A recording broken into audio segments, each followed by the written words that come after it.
It's your boy Ryan, Northwest Sports Fanatics, back at you with a new video. Today's next live stream, baby, on Sunday, November 19th, 2023. Sunday night, we got Minnesota Vikings versus the Denver Broncos. Make sure you guys subscribe to the channel. Smash that like button either now or on your way out. Donate to your boy if you can. Cash App, $ ORION NWSF, or the YouTube Super Chat right here. We're going to have kickoff here in roughly about 5 to 10 minutes.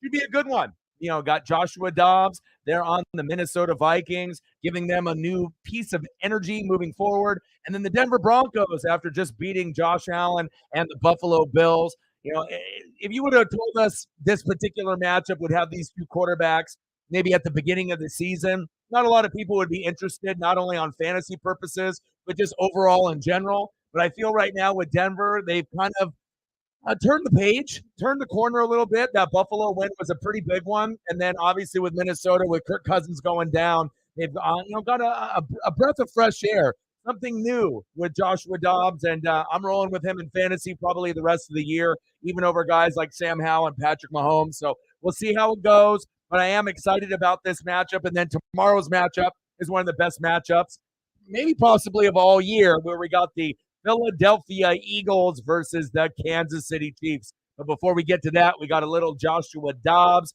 as well as Danger Russ and Russell Wilson. Let's go, baby.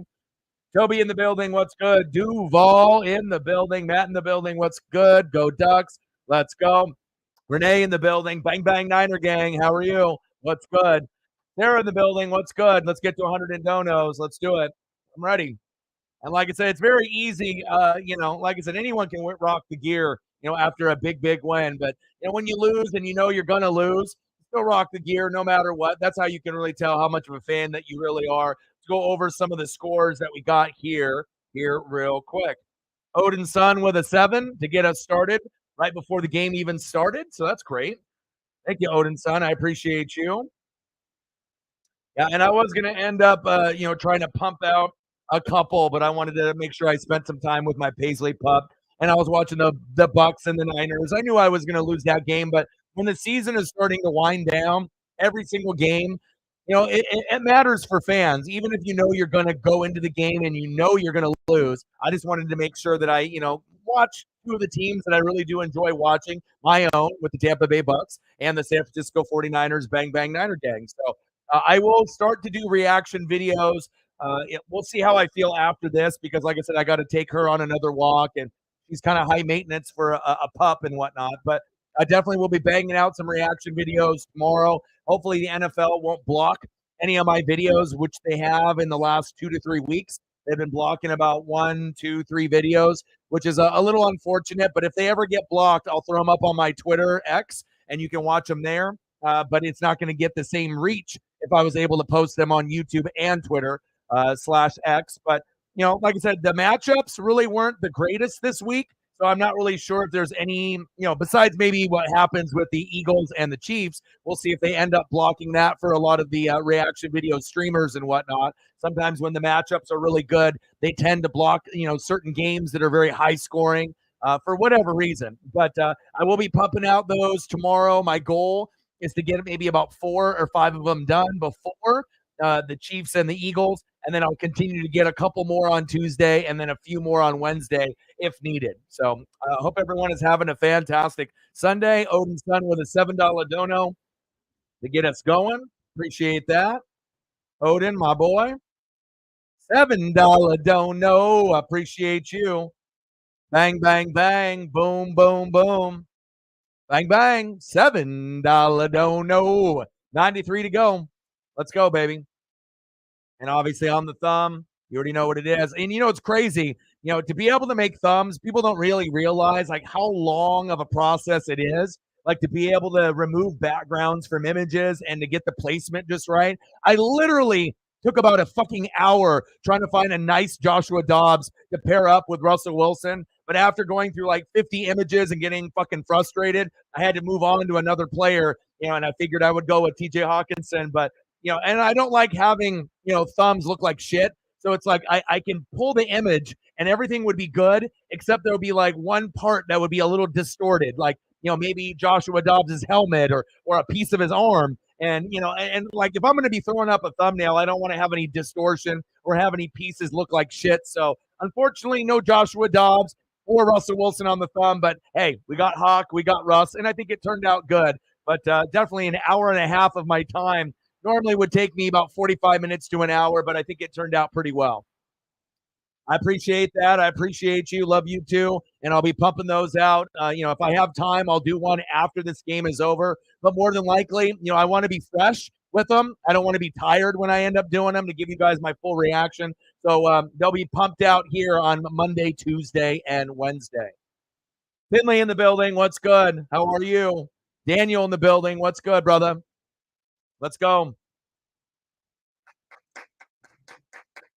Yeah, you should have never dropped Ridley, brother. Like I told Sarah when Sarah dropped him, I said, pick him back up because you just never know when he might end up being the influential target. She did. She implemented him in the lineup, and then he finally broke out. He hasn't had a very good year. Trevor Lawrence haven't really had a good year statistically for fantasy, for touchdown to interception ratio. It's been kind of a off year for Trevor Lawrence.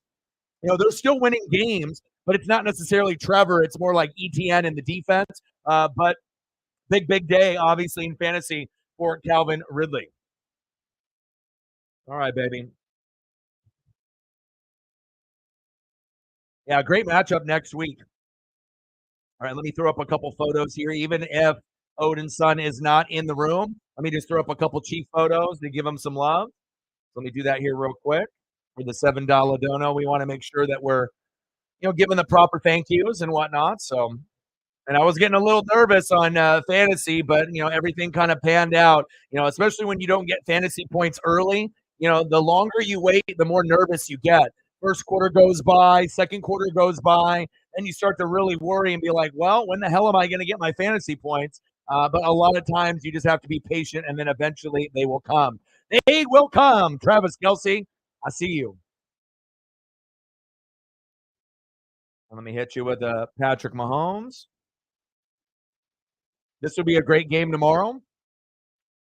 It'll be interesting to see what steps up more. If it'll end up being the Eagle defense or the Chief offense with the receivers. But definitely excited about that tomorrow.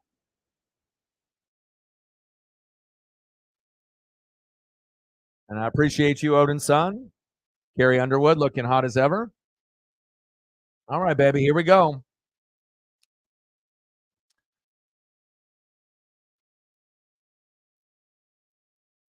Yeah, and I'll definitely do the Niners and the Bucks. And like I said, I always enjoy, watching, the San Francisco 49ers. If I didn't enjoy watching them at all, with the Tampa game, I would have started doing reaction videos when that game was on at 1 o'clock. But like I said, I want to make sure I'm scouting the Niners and I'm able to be able to see exactly what's going on. And, they had their little 3-game skid. They beat the brakes off the Jags, obviously, in Jacksonville. And then we're able to take care of business against Tampa Bay at home. And it'll be a good reaction video, I'll tell you that. So you'll just have to be patient with me. But I will be able to get that out. And I'll try. And like I said, the matchups weren't really the greatest. But as far as like high-profile teams going against each other, let's go over the scores here real quick before we get into kickoff. We got Browns 13, Steelers 10, a whole lot of defense, not a whole lot of offense. Nice win for DTR. Texans 21, Cardinals 16. Might have not been the prettiest win for CJ Stroud, but he is the truth. And the Texans are going to, battle with the Jags for playoff positioning. And both teams could end up making the playoffs. Jags 34, Titans 14, a nice rebound win for Jacksonville after getting thumped by the Niners. Jags, Duval, Toby, I see you. Dolphins 20, Raiders 13. After a 2-game win streak, the Dolphins get back on track. Still didn't look perfect out there, but it was good enough to get the dub. Cowboys 33, Panthers 10. We already know the story. Cowboys are a great team during the regular season. During the postseason, they have struggles, but when they play teams that are lower than them, they typically take advantage, and they did today, 33-10 on the road. The Bears, this was one of the craziest games, today. I watched a good majority of that matchup. They were ahead pretty much 90% of the game, and it took a Lions really big effort in that fourth quarter to be able to get the dub and get that big touchdown with Montgomery and the 2-point conversion by Laporta.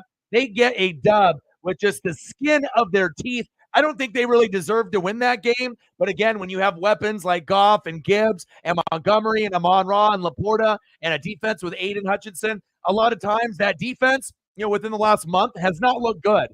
I was thinking, do I want to pick up the Lions defense on the wire? Do I want to add them to my roster? And after seeing negative points in fantasy 2 times in the last, 4 weeks, I was like, hell no.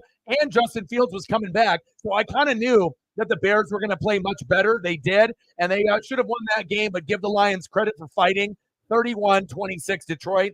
Packers 23, Chargers 20. Late heroics, obviously, by the Packer defense, and obviously the Chargers with some drop balls. Quentin, when they go deep to you, Keenan Allen can't do it all, and it kind of makes you wish that Mike was still there. And if Mike was still there and wasn't healthy, he wouldn't have dropped that ball. Quentin did. And then with that was the end of the game. Packers 23, Chargers 20. I feel bad for Herbert, but what can you do? Giants 31, Commanders 19. Davida, I don't know what the hell's going on there because we know with the Commanders, they should have won that game easily, 100%. But this is the NFL, and anyone can beat anyone on any given Sunday, Monday, and Thursday. And I imagine most people that bet on the NFL games, they lost money on that. Not one person on planet Earth, even Giants fans, thought they were going to win that game. 31-19 on the road. Congratulations, New York. 49ers. They were having a little bit of a skid, 15 games that they won in a row, 3 games skid.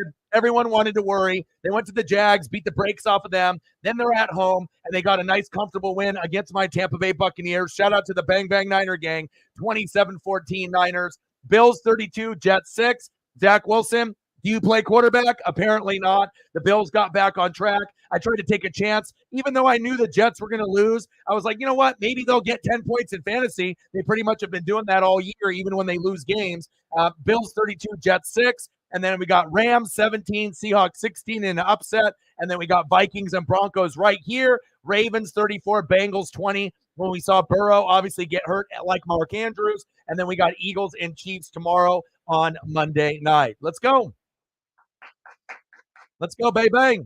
And I know you like those stats, Matt, that I was sending you because I told you I always send stats that I end up researching on my own. And there's only 2 teams in college football right now, right? They have 2 top 10, either top 10 offense and top 10 defense. One of them is Georgia. Who do you think the other one is? It is my Oregon Ducks for me and Matt. So, and I was kind of foreshadowing and telling some friends, if we play Ohio State or Michigan in the first round and then play Georgia in the Natty, of course, we're going to be the underdog and no one's going to pick us to win. But this isn't the same Georgia team as it was in the last 2 years. And I think that could actually be a little foreshadowing where we may see Georgia and Oregon line up in the playoff in the first round or possibly in the Natty. I would actually like to play them in the Natty. If you got to be able to go through the big dogs, maybe we play Michigan or Ohio State, one of those 2 teams in the first round, in the 4, if we get there, and then maybe Georgia in the Natty, and we're the only 2 teams in Division I that have a top 10 offense and a top 10 defense. Mad love and respect for Dan Lanning, even though he pisses me off as a play caller and a decision maker. Overall, he's made that defense legit, and that's why Oregon is in the running for the college football playoff and possibly in the Natty. Same thing with Bo Nix, unless they end up giving it to LSU's quarterback that's been balling out of control as well. And here we go. Touchback, baby. Joshua Dobbs, my boy. I got him in fantasy. That's why we're here. I'm starting him too, over Mahomes and over Sam Howell. And I probably will keep him in my lineup until he has a string of 2 dud games. So if he doesn't have any dud games the rest of the year, I'm going to play him the rest of the year. Big facts. I trust him. And fantasy is all about trust. Can I trust you? Can you get me over 20 points as a quarterback? And if the answer is no, like with Patrick Mahomes, where you've only had one 20-point performance and above in the last 6 weeks, I can't trust you. I feel better with Sam Howell and Joshua Dobbs. Fumbled on the snap, recovered, handoff to Madison. Short game. Let's go, baby. Hope everyone is having a fantastic day.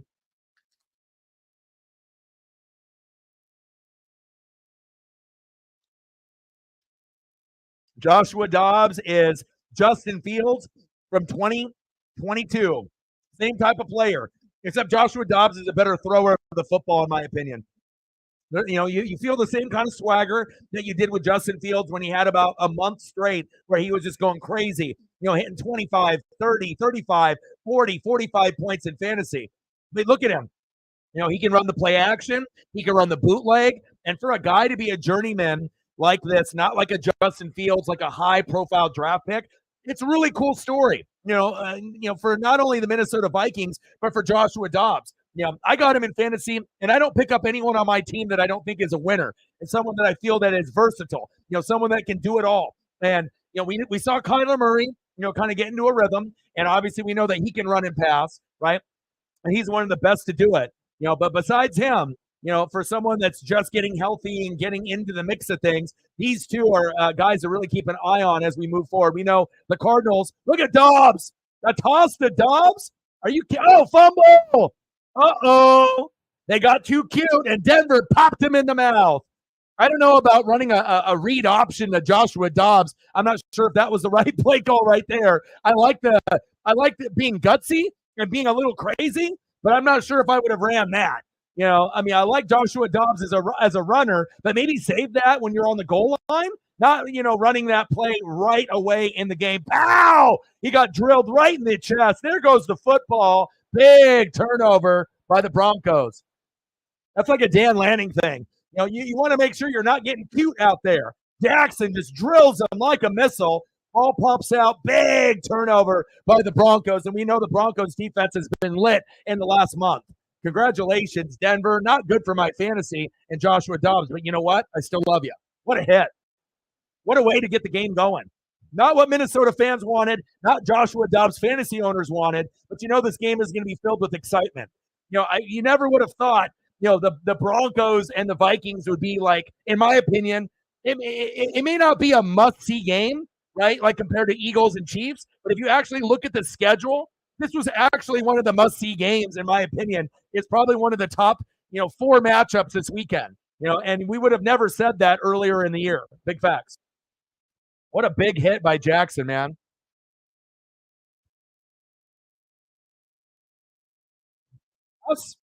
Russ is also healthy.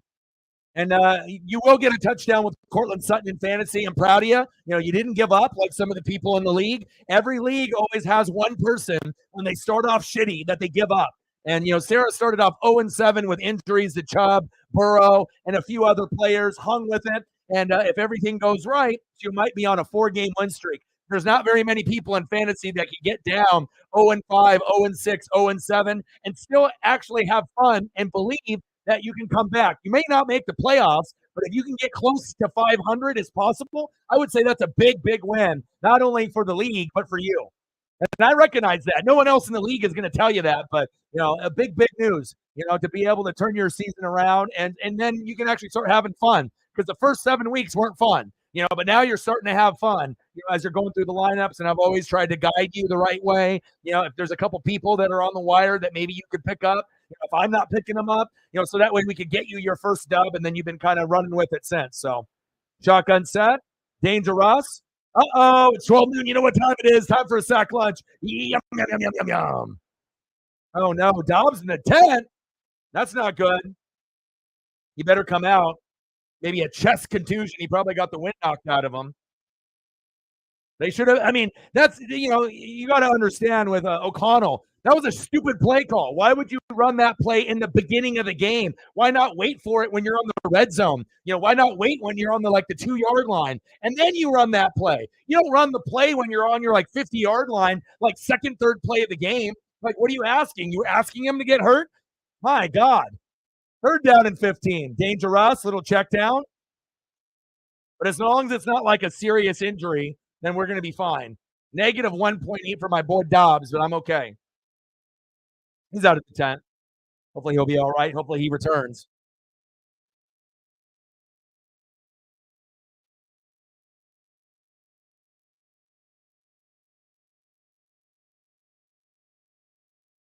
He's all right. It's not like he got knocked out, but you got to think that was not a targeting, but that was a big missile, hit right in the chest. And I guarantee Dobbs has not been hit that hard all year. Field goal kick is up, and it's good, baby. Big Nuts, Will Lutz, 3-0 Broncos.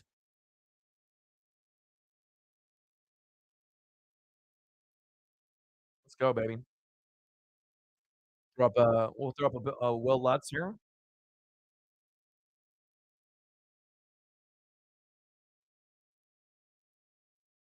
The college football is coming down to the wire, right?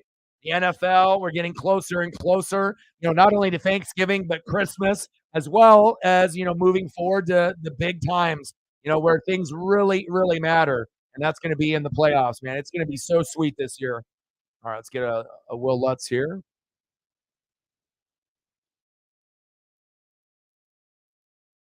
I love kicker photos too.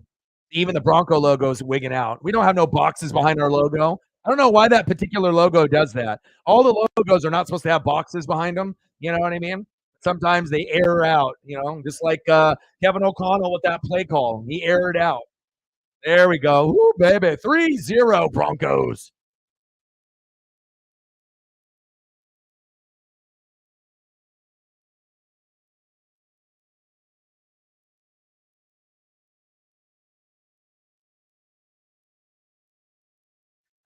Yes, sir.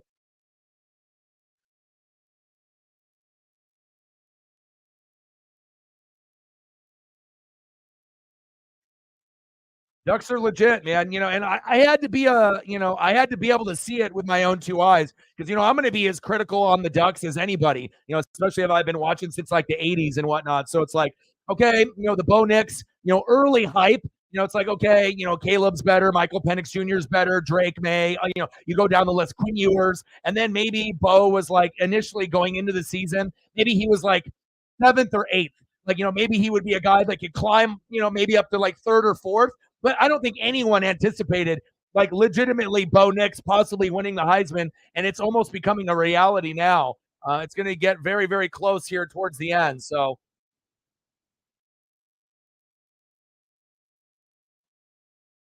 it's going to become probably between Jaden Daniels for LSU and Bo Nix. I would assume those are the two guys that, like Michael Penix Jr. had his moment, but I feel that, Daniels and Nix have been putting up kind of the more ridiculous numbers and whatnot. So I knew you would be. So now what you got to do is on your profile, when you actually see something that's cool, then you like it and then you retweet it, and then it'll end up on your timeline. So it doesn't have to be like a personal message that you put on there. You just like and retweet shit that you like and that I like, or shit that I send you. You know what I mean? And then you'll start, and then if you want to comment, above, that particular highlight or a picture, you can always do that as well.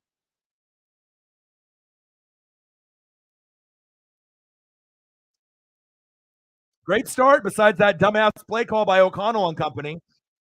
I've never seen a quarterback that's that talented be put at such risk early in the game.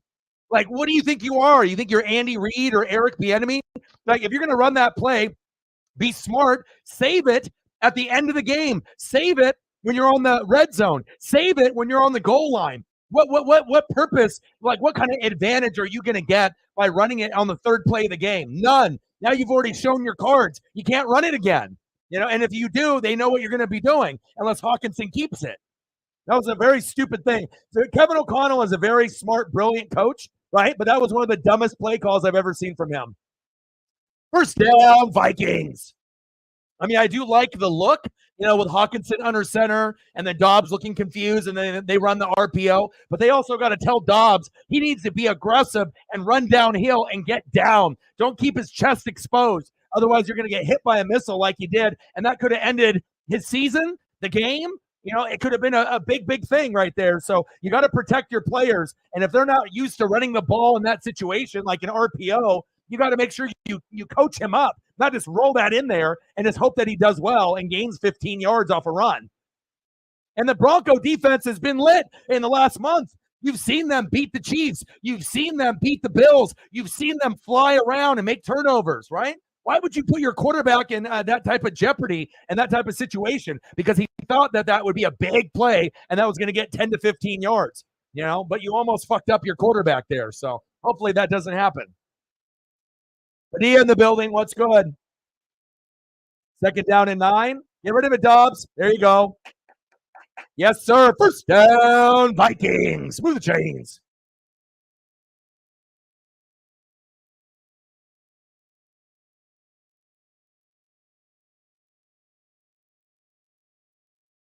Yeah, he's calm, cool, and collected, baby. So I know at one time, Padilla, I did not watch the whole game because I was bouncing around from a few games, but I do know Gino did go out at least, at one point in the game, and then they brought in Drew Lock. What is the situation and status on Geno Smith? Is he injured? Is he going to be out this week? All I know is that when he went out, obviously that probably ultimately led them to the loss, and I assume that Lock came in, and then maybe Geno came back in at the end of the game, but not 100%. Unless Geno got hurt, he went out and Locke finished the game. But the last time I checked, I think Locke only had like 6 attempts, and I doubt those were the last 6 attempts of the game. So, but I know Geno did get banged up and went to the sideline at least once in that game. So,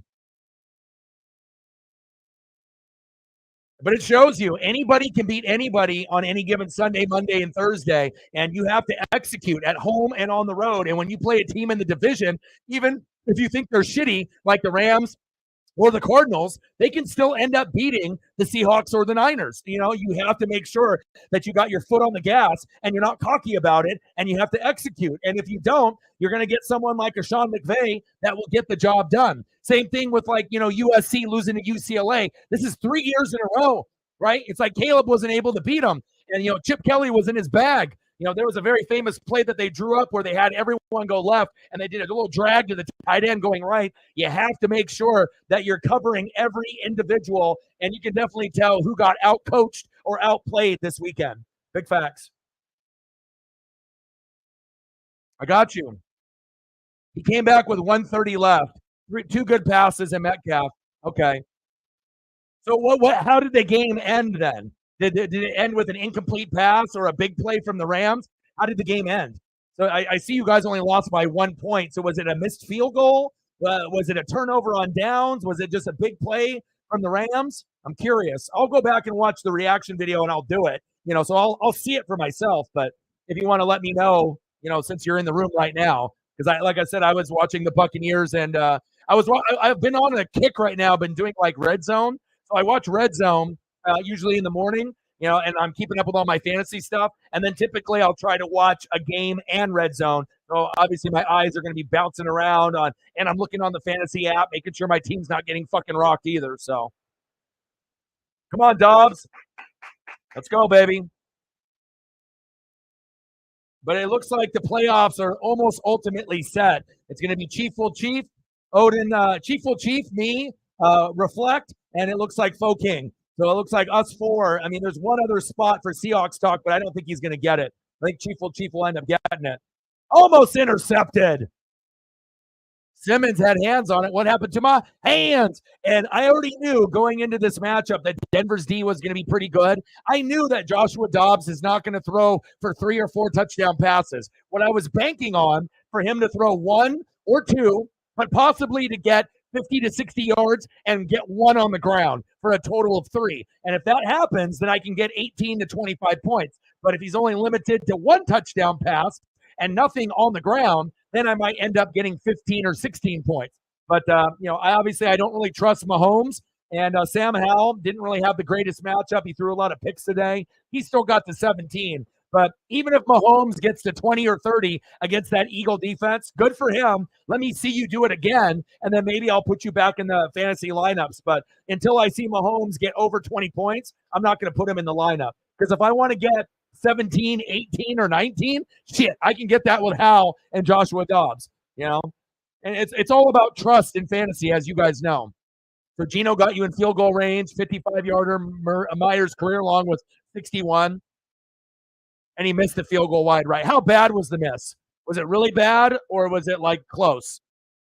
He hasn't been as good as he was last year. I got him as my fantasy sleeper kicker last year, and I ended up going 13-1, and I ended up having 3 out of the top 4 running backs.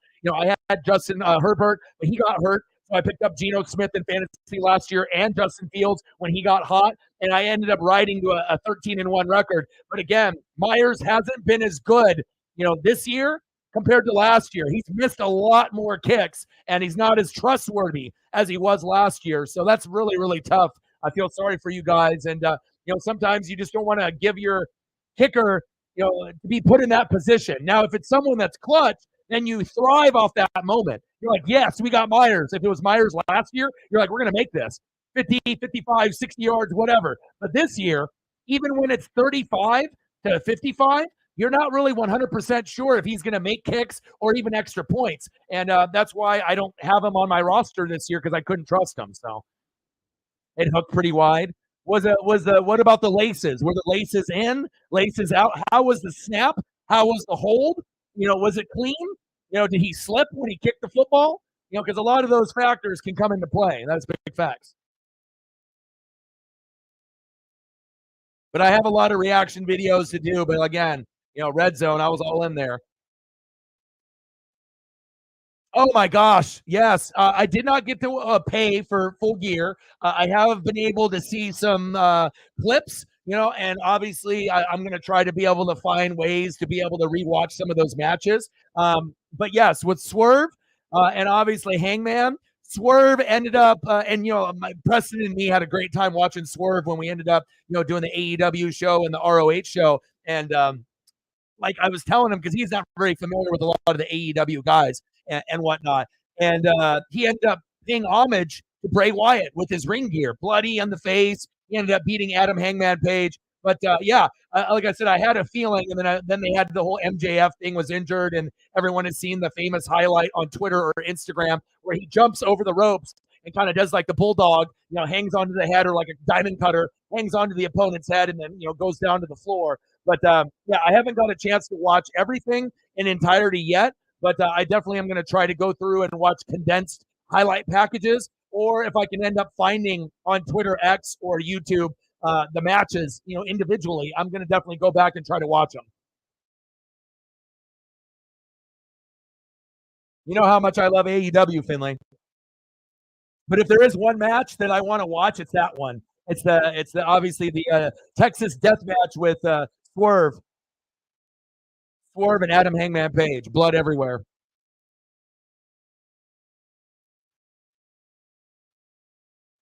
Yeah, but also too, remember, Sean McVay is brilliant. No matter what anyone says, like we know the team isn't very good anymore, but you never can doubt a great play caller. And if you're a great play caller, he already, won that first game against the Hawks at the beginning of the year, and there's no reason for a team like the Rams to beat a team like the Hawks, who are a playoff team who might overachieve and make the NFC Championship game this year, next year, or the following year. They look like they can win a playoff game or two this year. There's no reason for the Rams to beat them not only once, but twice this year.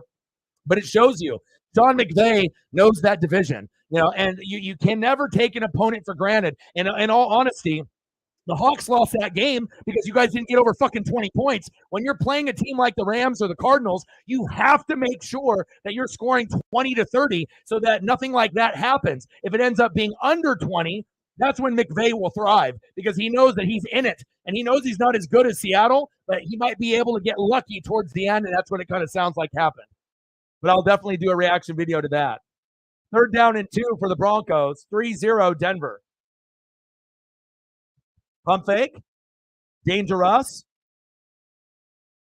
Pass incomplete. Go to Cortland Sutton, baby. I mean, like I said, I've been watching college football in the NFL since the 80s, so it's like I like to break down film. I like to be able to focus on play callers, on the offense and the defense for the coordinators, as well as the head coaches. And I feel like a lot of YouTube and Twitch streamers, they don't really focus on O-line, defense, D-line, coaching, play calling. They follow the superstars, the quarterbacks, the running backs, the wide receivers, and the tight ends. But anyone that knows football, if you want to win championships, it's O-line, D-line, defense, coaching, play calling. And that's my MO. Everyone that knows me, that's what it's about. And I'm a defensive guy. So I already know, with strategies and how things work.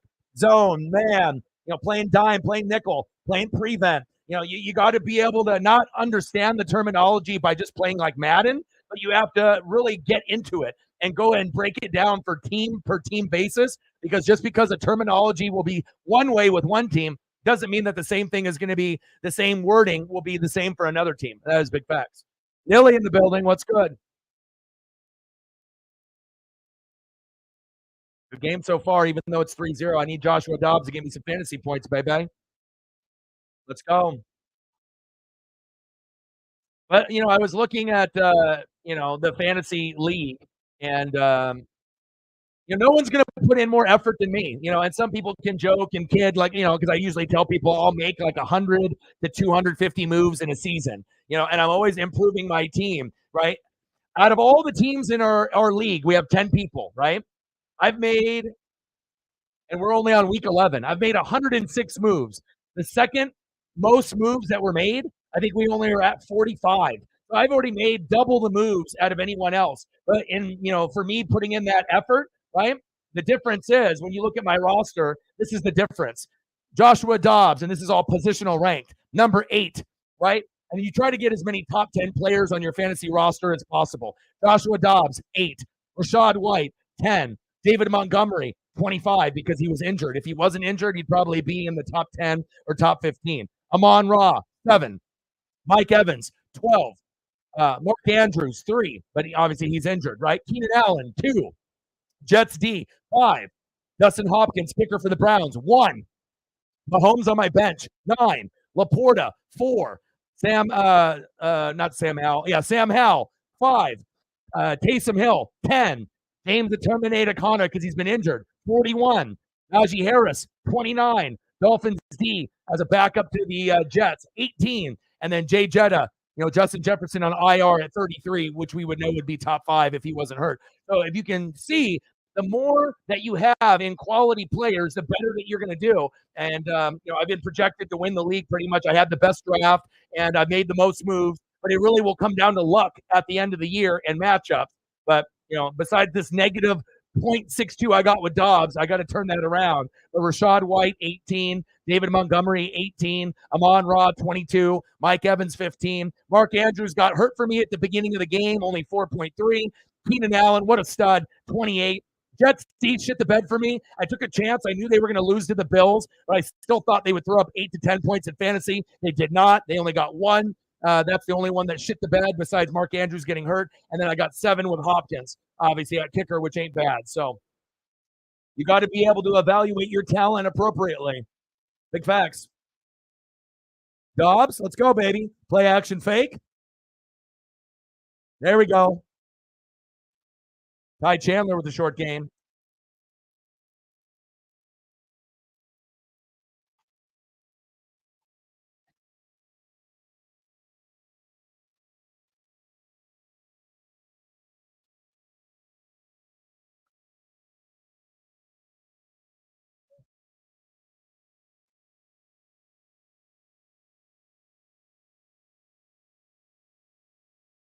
All right, come on, baby. Let's go, Dobbs. I started you over Mahomes, okay, and Sam Howell. So you got to put up at least 17 points in fantasy for me to make this worth it. I just need to be able to see some consistency out of you. Let's go, baby.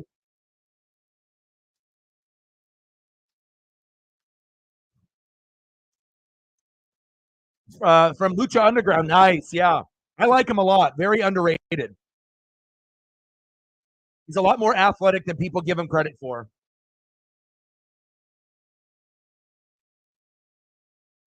First down and 10. Dobbs under center. And I can't wait for Jay Jetta to come back next week so I can use Dobbs and Jay Jetta.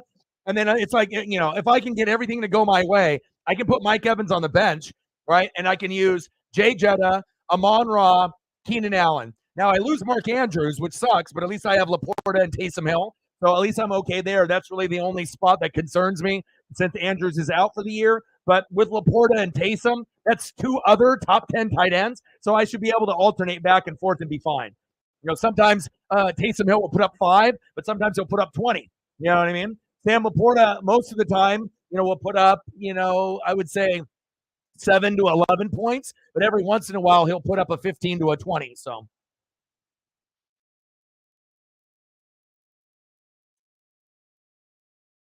Yeah, you don't necessarily, like I said, you just follow the NFL, NFL.com. And then when they end up showing highlight packages or certain things, and then you can end up commenting, or you can do the like Baldy's breakdowns. Baldy does the breakdowns on Twitter, and then he'll have footage that he'll go over and he'll narrate over them.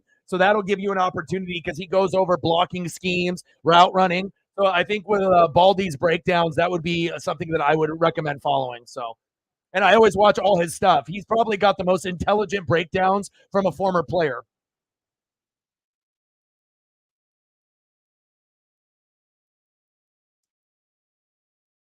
Right. Well, the thing is dropping Ridley to the bench is what you should have done, unless you had no choice and you had an opening. You know what I mean? But again, I've seen his stat line. You know, Sarah had him on the team, and like I said, I'm not going to always be right about everything. But Trevor Lawrence hasn't been good this year, and they've been going more to Christian Kirk and specifically ETN. So but you knew with Ridley, if you drafted him based off the hype everyone was giving him in preseason, you screwed yourself because you drafted him over guys like Mike Evans or Keenan Allen, thinking he was going to be a top 5 receiver, and he wasn't, right?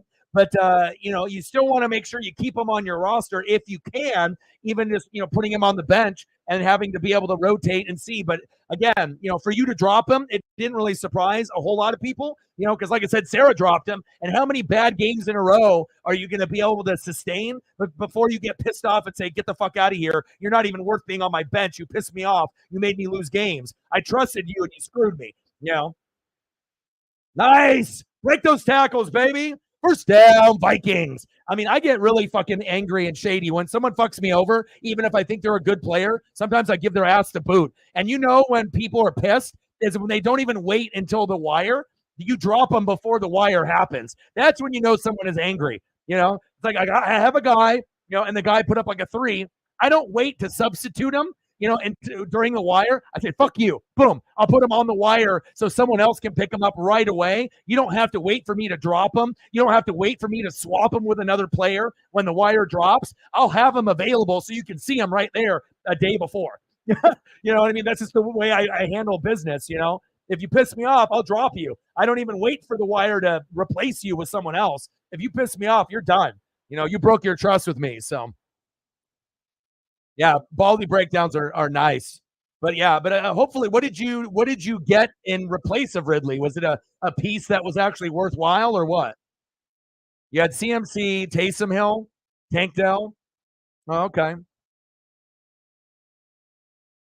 but who did you drop Ridley for? Like, what was the specific piece that you dropped him for? Like a kicker or a defense that you needed, or a backup quarterback or tight end? What was the piece? Man in motion, Dobbs. Addison, short game. Now, this would be the perfect situation that if you were going to run that Dobbs play where they ended up doing the RPO and then he looked confused and then Hawkinson went under center like they normally do with Kelsey. But when they do it with them, they usually do a flip. They do a little flip pass. You know what I mean? Or it's like Mahomes and they do a little flip pass to Kelsey. Or the person that lines up under center, they bull rush over the defense and then Hawkinson would get the touchdown. So. Yeah, but I like my team right now. I have negative -0.02 with Dobbs, so I'm still hoping he can get me to 15 to 20. But Dobbs, Rachaad White, David Montgomery, Amon-Ra, Mike Evans, no more Mark Andrews, Keenan Allen, Jets D, Hopkins, number 1 kicker. My bench is a whole nother starting unit. Mahomes, Laporta, Sam Howell, Taysom Hill, James Conner, Najee Harris, Dolphins D, Jay Jetta. So, and I haven't been able to really use Jay Jetta for a good chunk of the year. Same thing with Montgomery. And I kept telling everyone, once I get those guys healthy, it might be game over for everyone. And especially with the way that Rachaad White has been playing, the way that Montgomery has been playing, even though Gibbs is taking his touches. And then I got 3 different quarterbacks to swap with. I got Jets and Dolphins D to go back and forth with the matchups. I got the best wide receivers in the league by far with Amon-Ra, Mike Evans, Keenan Allen, and Jay Jetta. I mean, it's not even close. We already know Reflect has got the best running backs, but I got the best wide receivers by far. So, we'll see how it goes. LG in the building. What's good, brother? How are you? But even though Dobbs is struggling here early on, I mean, I already won this matchup. Chosen Ones finished his day with an 87. So I'm good to go. That's why I could have done Dobbs or Mahomes. It didn't really matter. But I wanted to give Dobbs, like, I kind of have this thing in fantasy where it's like loyalty. So if like you do good, then you earn my respect to get that extra start. And normally, players in fantasy, this is another like secret. Unless you got someone like Amon-Ra St. Brown, where the guy's going to be good every single week and get double digits every single week, Normally, the rule of thumb in fantasy for the elite players is that when you see someone that has 4 consecutive games in a row that are really good, and they've had bad games earlier in the season, that 5th game is usually the game to substitute them. Because for whatever reason in fantasy, it is very difficult for quarterbacks, running backs, wide receivers, and tight ends to have more than 4 games in a row good. It just seems like once you get to that 5th game, most players shit the bed. I don't know if it's just matchups on the road or at home or just, unless you have an anomaly like Amon Ra where it's just going to be good every week and it doesn't matter. But that's something to keep in mind. So when you end up looking at your lineup and if you see 4 good games in a row, be cautious because if you start them for that 5th game, there is a good chance that they're going to shit the bed. And this is the 5th game in a row for Dobbs. So go figure. Dobbs, 3rd and 1. Come on, Dobbs. Come on, Dobbs. Yeah!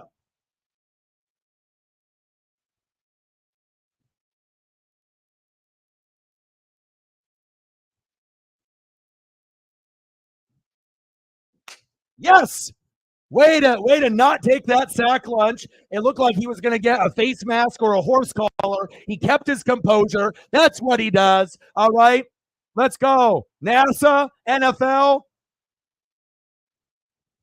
Let's go. I know that's not necessarily good for Sarah because she wanted Hawkinson. Hawkinson's been great this year, but to keep your eyes downfield, that's what you want to be able to see. You want to be able to see guys that can do it not only with their arm, but with their legs. And how good are they with improving? Do they have swagger? Do they believe in themselves? And for me to be able to, have guys like Sam Howell, I did have Kyler and I had to drop him. I almost wish that I would have kept him, and that way I could have sandbagged 4 quarterbacks. But at this time, I don't need 4 quarterbacks. Normally I don't do that, but I figure, Joshua Dobbs, Sam Howell, Patrick Mahomes. It's crazy. Maybe I should have dropped Patrick Mahomes and then kept Kyler instead, based on how he's been playing this year. Would you blame me? Mahomes hasn't been good. I don't think I'm going to play him.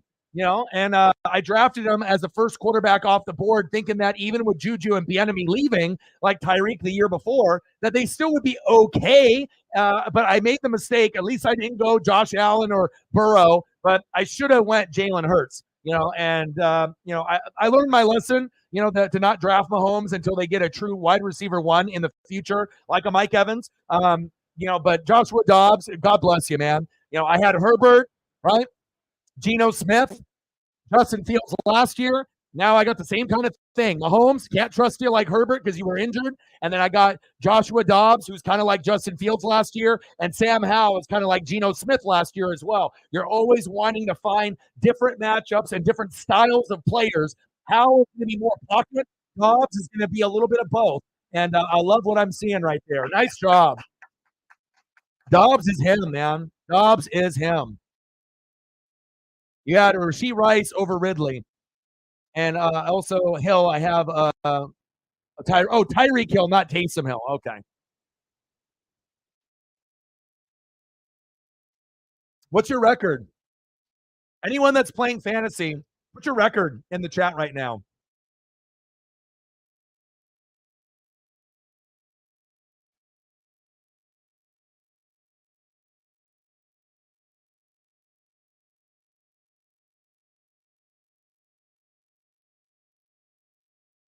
Cortland Sutton will get you some stats. Don't worry.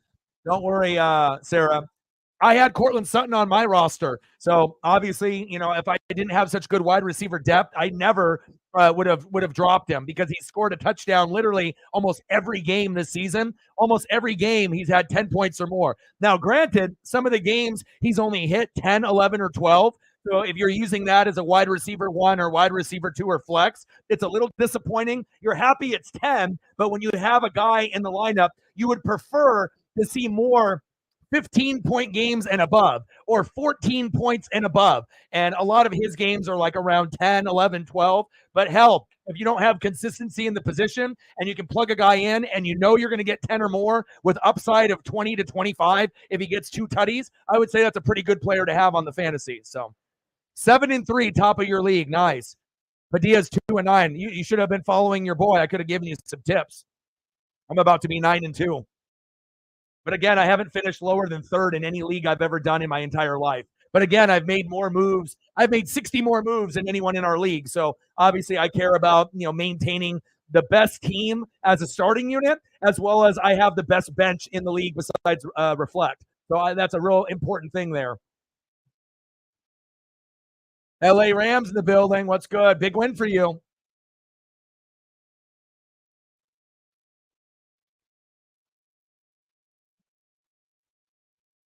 Oh, Russ is done. I mean, it wasn't pretty by either team, but Myers hasn't been a very good, consistent kicker this year.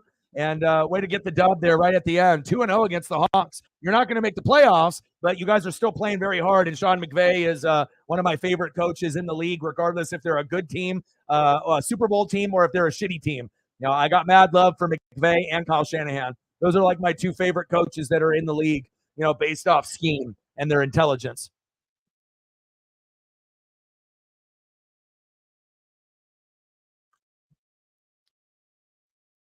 9-2.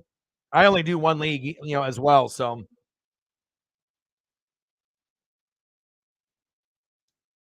right. So I won. Shep looks like him and Reflect are going to be so close. Shep is at 140 with an injury to Aaron Jones that hurt him. Reflect is at 105, and he's got Swift and Kelsey left. So, but the crazy thing is with Reflect, he left 30 on the bench with Barkley, right? 16 on the bench with Hopkins, 10 on the bench with Mostert, 12 with on the bench with Ford, and 20 on the bench with Singletary. I don't think I've seen anybody leave 90 points on the bench and still win.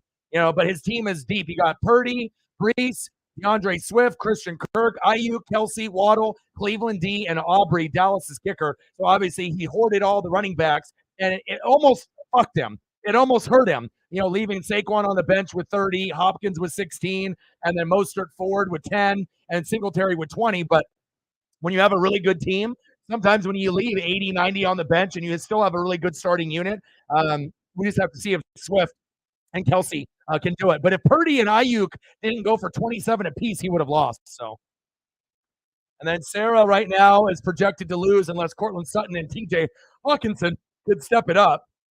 That's going to be very, very close. 134.5 to 131.1 projected. Sarah's at 111 right now, so she needs Hawkinson to get in the end zone once or twice and Sutton to get in at least one. And then who does Walker have? Jerry's got Addison. Ooh, so that might go down to the wire. I don't know who's going to win there. And then Foking Money destroyed Seahawks talk. And then we got Chief beating Megan. So, yes, I know. That one's going to get ugly. You know what I mean? Like the Hawks will have a chance, but the way that, the Niners have been playing, we'll see. What's good, Reflect? I was just talking about you. Great minds think alike. I know you were worried when you saw 90 points on your bench and you're like, fuck, the one time that I don't put Saquon in the lineup and they actually beat the Washington Commanders on the road. But even with 90 points on your bench and some of the mistakes that you maybe possibly made, right, you still might end up getting the dub. So shout out to you. Tough loss with the Seahawks, obviously with the missed field goal and whatnot. But you still got two players to play, and there's not many times you can have 90 points on the bench and still win. So.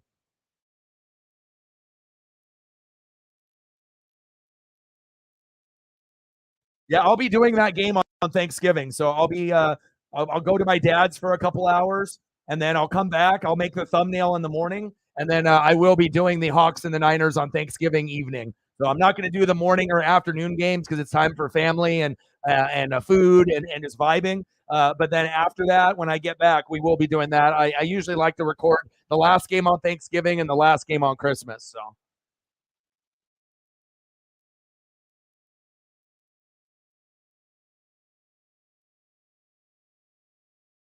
But I told you, man, with that Niner matchup with Purdy and Ayuk, you cashed in. You actually got the maximum amount of points that you could possibly get out of those two in the matchup, and it might help you get the dub because if you didn't get 27 and 27 out of Ayuk and Purdy, you would have lost easily.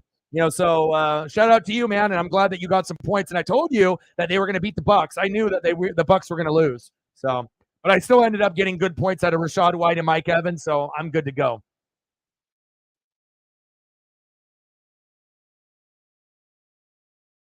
But I know Reflect probably shit the bed and almost crapped himself when he saw all those points on the bench, seeing like not as many on the starting lineup, and then everyone on the bench is raking.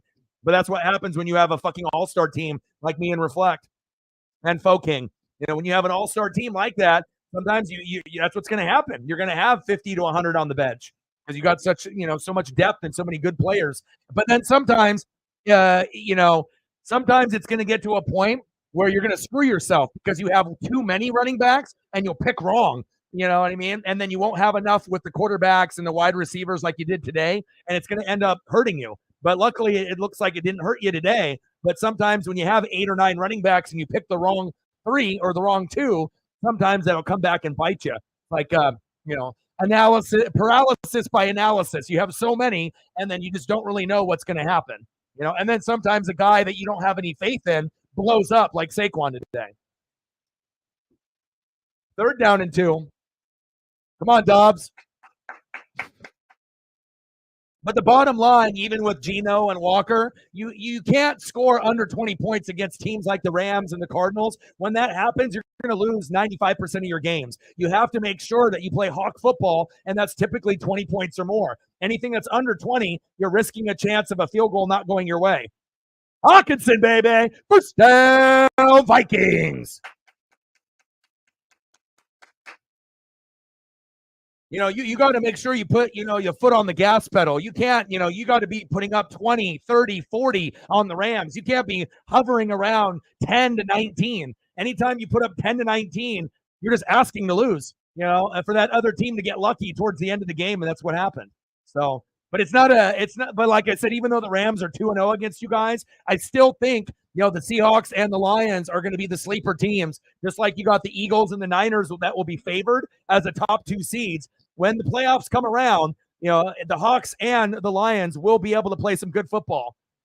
How far they go, will be up to the O-line, D-line, defense coaching, and play calling as far as the NFC Championship game, but at least to the opening round, and then we'll see if they can win a game or 2. But I definitely think both teams could get to the NFC Championship game within the next 5 years, but it all depends on the health and who's hot and healthy as we go into the playoffs. And it also depends if the Eagles or Niners go on a skid, or if they're hot and healthy, or if they're injured and banged up. And if the Eagles and Niners are banged up, it'll open the door for teams like the Hawks and the Lions. We got to have Dobbs pass the ball again, baby. How the hell are you going to have Tyreek Hill on your bench? There should be no reason you have Tyreek Hill on the bench ever besides him being on a bye. Never. I got fucking Amon-Ra, Keenan Allen, Mike Evans, and Jay Jetta. But I'll tell you what, unless you have wide receivers like me, there's no excuse to have Tyreek on the bench, brother. I don't care who they're playing. It doesn't matter the matchup. Dobbs? Run, Dobbs! Shit! 12 noon, you know what time it is. Time for a sack lunch. Yum, yum, yum, yum, yum, yum.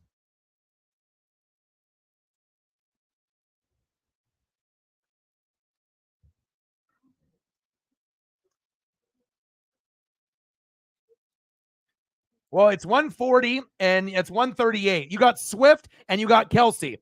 So if they have good games, you're going to be very, very close. You're going to be right there. If they underachieve, then you lost. But if they have the game that they should have, you're going to be right there around 135 to 145, where it's going to be very, very close. You're going to be just under or a little bit over. And again, you need 35, right? You need 35 between 2 guys. So, it's a pretty big performance. You're going to need touchdowns scored from both guys, maybe 2 touchdowns out of one of them, and you're going to need like a 17 and a 20, or 18 and 18. So it's asking a lot, but again, they can do it. Swift is projected for he's projected for 15, so a little under what you need. And then Kelsey's projected for exactly what you need, 17. So you just need Swift to give you a little bit more than what his projected is, and then you win. Or it's going to be very, very close down to the wire. But even if you lose, reflect. You, me, Chief will cheat, King money, that's the playoffs. If you're looking at the playoff structure, those are the 4 teams that are in.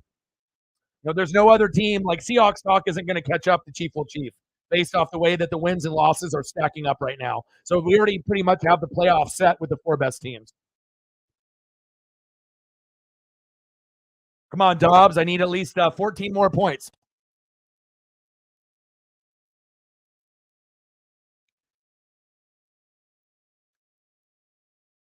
He was the bye week and you forgot to put him in. Yeah. See, I'm just insane. I'm on the fantasy app legit like 4 hours a day. I make more moves, and I was curious to look at the moves, how many moves everyone has made in the league, and I have like 60 more moves than the second person that has made the most. Second place in the league, not second place overall, but second place in like moves is only at like 44, 45. So, and yes, some of my moves are going to be back and forth where I pick a guy, I drop a guy, I drop a guy, I pick up a guy. I can't make up my mind because I really want to make sure, that I get the right guy. So some of my moves have been that where I pick a guy and then, after the wire is dropped, and then I substitute him. It's like imagining, Dolphins defense, Lions defense. And then I go, oh, I don't know. Do I want this? And then I start doing more research, and then I go back to my original pick, and then sometimes I'll flip flop. So that will account for some of the moves. But again, I have to be sure. I can't like make the wrong decision, and then all of a sudden here comes Reflect picking up my mistake and then using it against me, and then I lose. So a lot of times I have to go back and forth. But I make a lot of moves. But you can definitely tell on the wire. Yeah, it's so fucking thin. It is so fucking thin, and it's been so fucking thin since week 3, but it's like uber thin now from now to the end of the year. The only way that you're going to actually get a good player now is if someone drops someone or swaps someone from their current roster or their bench. So, yeah, Ayuk was good for you replacing Deontay Johnson. Shit, I know more about your team than you do. I'm on it, baby. I'm on it. That was a good pickup. Yeah, that was a bad drop by Megan. I don't know why she dropped Ayuk. I would have never dropped him. I would have just put him on the bench. I mean, I don't know if it was a Seahawk Niner bias thing, and didn't she has Niner defense. So I figure if you got Niner defense on your team and you're not going to the playoffs, you might as well hang on to a player like Ayuk. So sometimes you know football, and all the teams and all the players, and sometimes maybe you don't know as much, and sometimes people make mistakes and whatnot. But Megan's mistake was Reflect's gain, so, and that's definitely going to help you, especially if he can hit 10, 15, 20, 30 points. You have someone to pair up now with Waddle as far as wide receiver, since you're thin at that position. So, yeah, you use Singletary as a block, but you didn't think that he would put up a 20. You're like, oh shit, I got another option now. First down and 10. Dangerous. Nice pass. Gary Judy. First down. Broncos. Let's go. And I would have done the same thing. I would have done the same exact thing and picked up Ayuk as well. So now you got Kirk and Ayuk, and then you also got Waddle, so you can kind of make a decision on how you want to be able to go about it. So,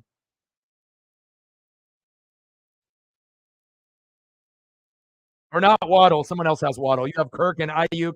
And yeah, you do have Waddle. Handoff. Short game.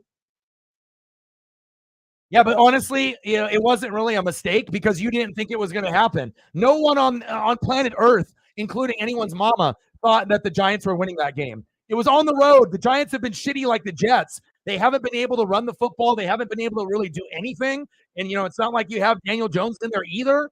You know what I mean? Like, no one saw that scenario happening. So, it was a mistake, but it was like a lucky break. It was like an anomaly. You know what I mean? Like, no one saw that happening. Even if the Giants were at home, no one saw Saquon playing that good and getting 30 points.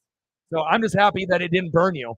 Because like I said, I don't think anyone has had 80 to 90 on the bench and still won. You might be the first person in our league this year to have that much on the bench and still win. So, but it's not only the Saquon mistake. There was a couple other guys that you possibly could have put in your lineup that could have helped you too. Hopkins, with the 16, Singletary with the 20. But again, when you have so many good names and good players, it's hard to be able to bench a guy like Swift or Brees, and then you have to make a decision if you're going to go wide receivers or running backs. And this is the week that you went wide receivers instead of running back. And it didn't burn you, but you probably won't go 3 wide receivers ever again. So, but again, it's all about taking risks, and sometimes you risk and you go 3 wide receivers, even though you got good running backs. Or sometimes it's a risk. You go 3 running backs, and then the receivers do better. Like, you have to decide what's going to be the thing that you think that's going to hit the most, the running game or possibly a wide receiver that's going to cook. So 10-3 Vikings.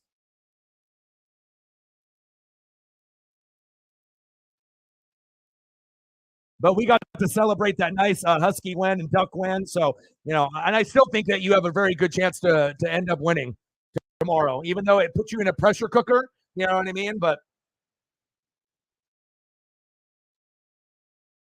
And obviously, Kirk going against Tennessee, you could have thought, hey, he'll get 15. For him to only get 7.8 was a bad game, for him against a shitty defense against Tennessee. So that's why you started him, you know? But again, when you have too many wide receivers or too many running backs, that's what happens sometimes. You fuck up because you have too much selection. When you have other positions like an extra defense or an extra tight end, then you're not having to worry and having to, try to go through the scenarios in your head. But with the amount of receivers and running backs you have, sometimes, picking the wrong guys will happen because you have too many. So, but I still think that you can win this week. So.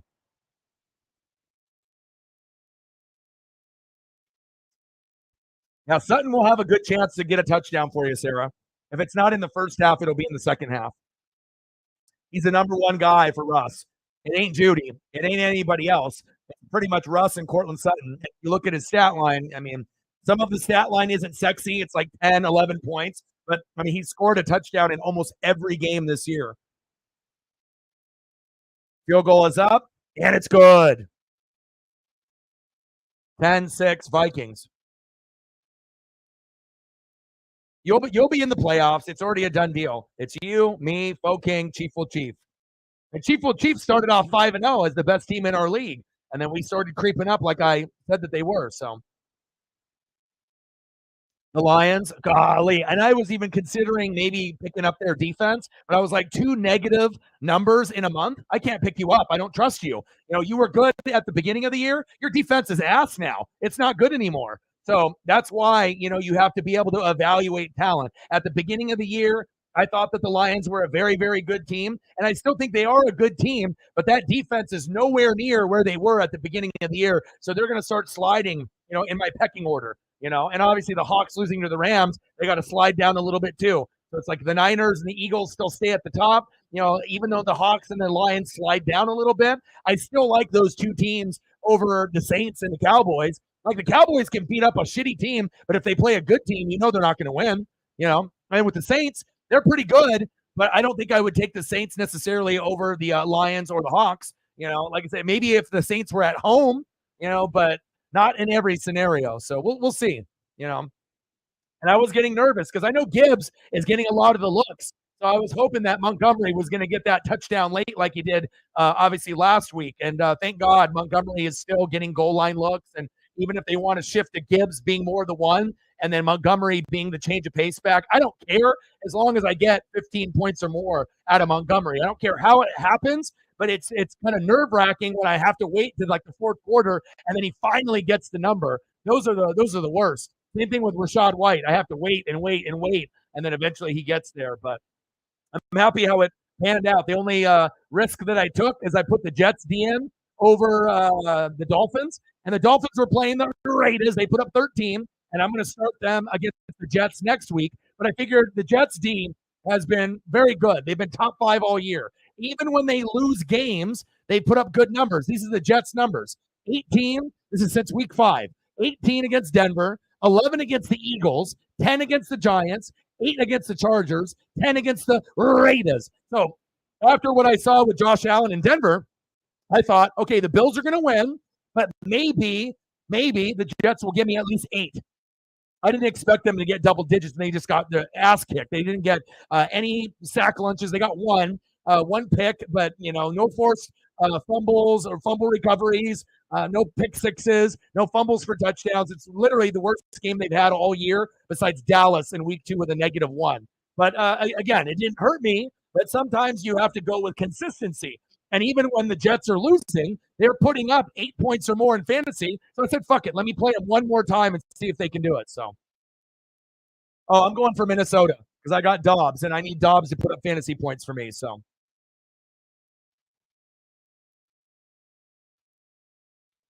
yeah, Seahawk Talk is the only other one that could, get kind of close to Chief Will Chief, but Chief Will Chief's roster and who he has and who he's, like I those are going to be the four teams that are going to be in. So even if either of us go on a little bit of a dip in these last couple of weeks, it's still we have enough wins where no one else is going to be able to catch up. So come on, Dobbs, handoff, short game.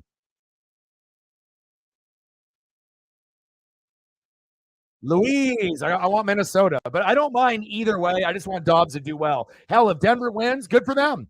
If Minnesota wins, cool. Like I don't really care who wins or loses. I just want good quality football, and I want Dobbs to put up preferably 16 points or more, so that way I don't feel like an idiot for not putting Sam Howell in at 17.7, or possibly Mahomes hitting 20 to 35 tomorrow, even against an Eagle defense on the front line is good. Fumble, shit.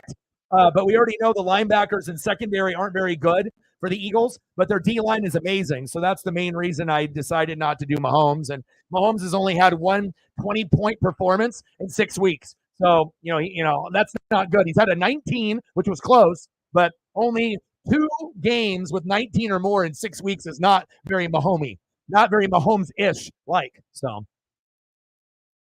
$7.93 to go.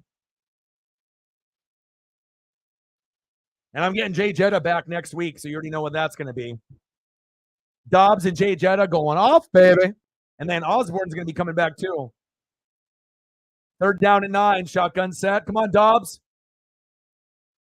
Dobbs has got a nice spiral, baby. First down, Vikings. Jordan Addison, USC. Let's go.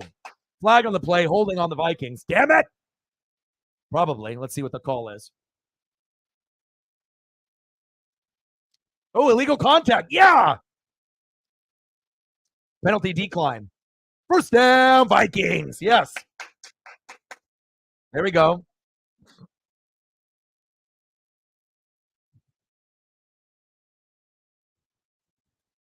Safe to say the Seahawks are still top 5? Absolutely.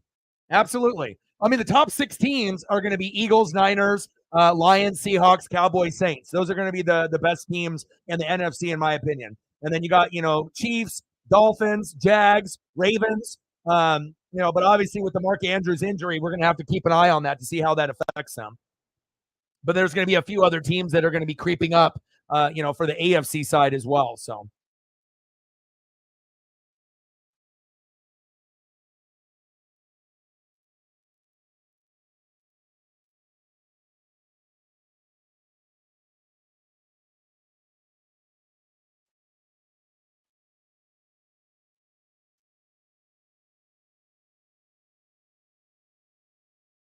Yeah, I told her, once I saw that she dropped, I said, I know you're frustrated. I would be too, but he's too good of a player to not think that he would bounce back at some point before the year is over.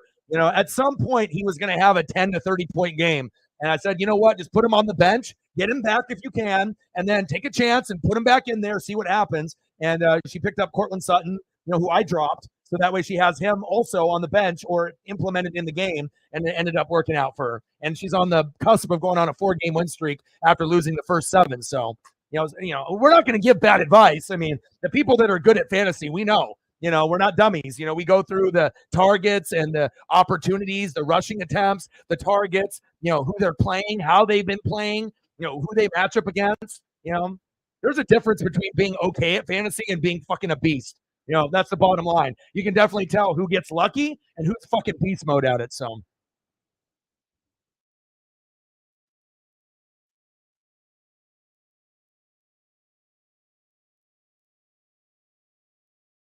All right, Dobbs is at 7.5.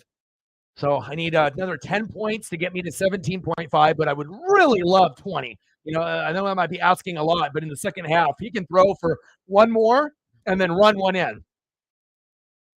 Did you see the read option that they ran reflect when the Broncos launched a missile at Dobbs? Did you see that at the beginning of the game?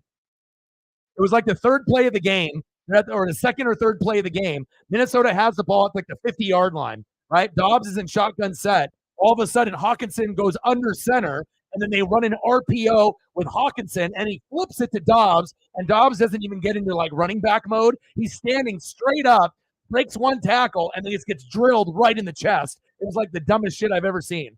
Like, why would you do that play call in the middle of the field? Why not use that on the goal line, right? And then also, you have to tell Dobbs to get down and hold the football and turn into a running back. Don't just stand straight up, and that's what happened. He broke one tackle, and then boom, a guy came in like a laser and fucking drilled him, and it almost ended his, I don't want to say it almost ended his season, but it almost ended him getting out of the game. He went to the tent, and I think he got the wind knocked out of him, but it was probably one of the dumbest play calls I've ever seen that early in the game.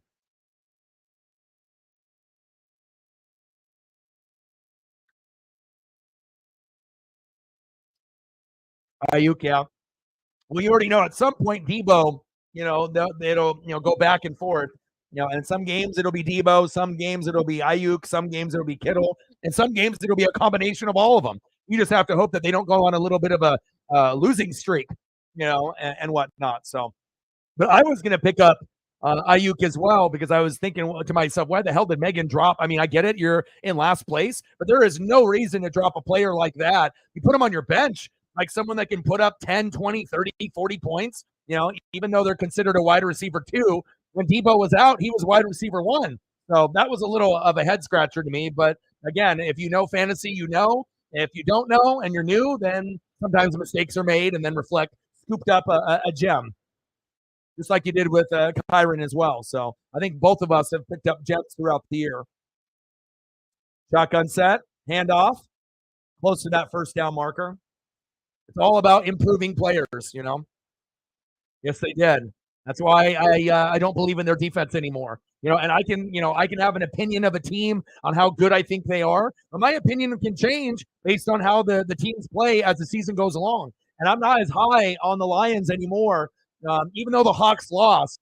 I kind of like them slightly more than the Lions as far as overall, because that Lions defense can't stop a nosebleed right now. The Lions offense is probably better than the Seahawks offense, but I think the Seahawks defense is better than the Lions defense right now. I don't trust the defense at all for Detroit. So now, can they turn it around? I hope so. But I mean, to get negative in fantasy is not good, and also it depends on who you're playing, but I wasn't going to take them. And they still ended up managing getting a 6, but I knew that Justin Fields coming back was going to be, and I almost put in Laporta, and I was going to have Amon-Ra, Montgomery, and Laporta. But I said, you know what? I don't think Laporta is going to get the ball. Last 3 games at home, he's put up like 19 or more, but something told me to put in Mike Evans. And I was like, it's either Mike Evans or Laporta, at the flex, or that extra spot. What do I do? And I was going back and forth. I had Evans, and I put in Laporta, and I was doing it based off past games. Every game at home, Laporta plays good. Every game on the road, Laporta struggles. He puts up 7 to 11 on the road, and at home it was like 19 or more. So I was like, okay, I'm going to put in Laporta, and this type of trend is going to continue. But then something told me that defense sucks. That Justin Fields is back. Maybe the Bears win, or maybe they play better. And I said, you know what? Nope, I'm not doing it because I got too many guys in my starting lineup. This game is too close for me to be able to go all Lions 3 out of 9 spots. And what happens if they suck and then I lose? I'll lose just based on those 3 spots. So thank God I decided to make that change, and now I'm stuck with Laporta or Taysom Hill the rest of the year because I don't have Andrews. Sucks, but sometimes you have those gut intuition feelings, and I had that feeling with Laporta that he was going to be ass. He wasn't going to do anything, and thank God I swapped. Otherwise, I would have got screwed. David in the building. What's good? Dobbs at 7.54. Come on, Dobbs. I can't wait to use Justin Jefferson.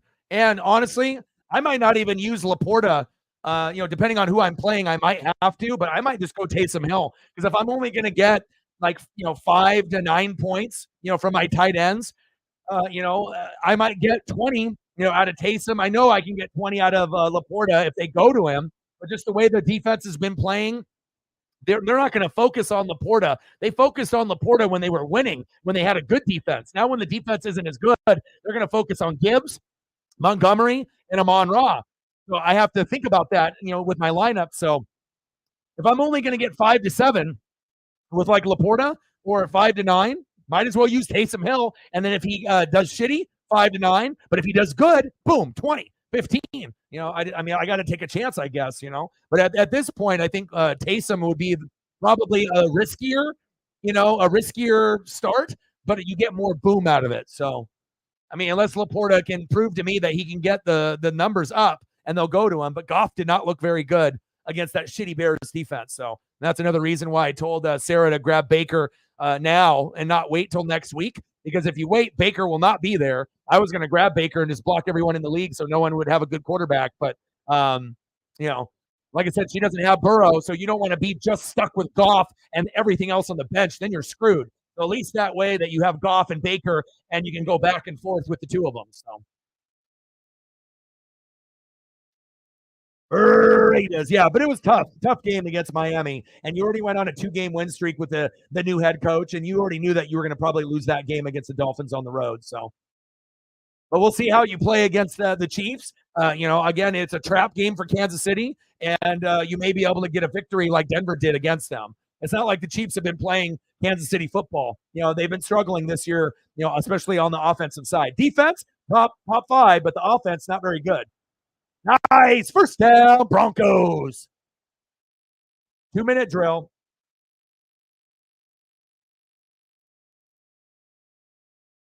What's your gut feeling right now, Reflector? Are you going to win against Shep, or do you think you're going to get close but barely lose? What's your gut telling you? Sarah and Jerry are knotted up where it's going to be within 1 point. Same thing pretty much goes for you and Shep. It's like decided by 1 or 2 points based off the projection. And then all the other matchups are clean victories already. Me, Chief will Chief, and Fo King. So now it's up to the two of you. Sarah, you got to beat Jerry, and Reflect, you got to try to beat Shep now.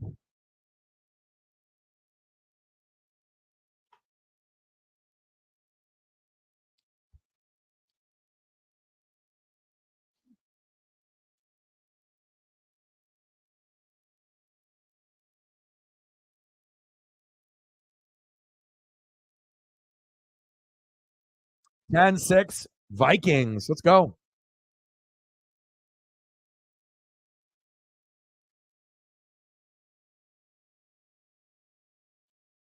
Oh my God! Did you watch that game? I watched almost that whole game. What I do is I typically choose a game and I watch Red Zone for fantasy, and then I watch the Bucks and the Niners. I knew I was going to lose, but he could have had like 6 picks that game. There were so many bad throws. I was like, the defense sucks. Goff sucks.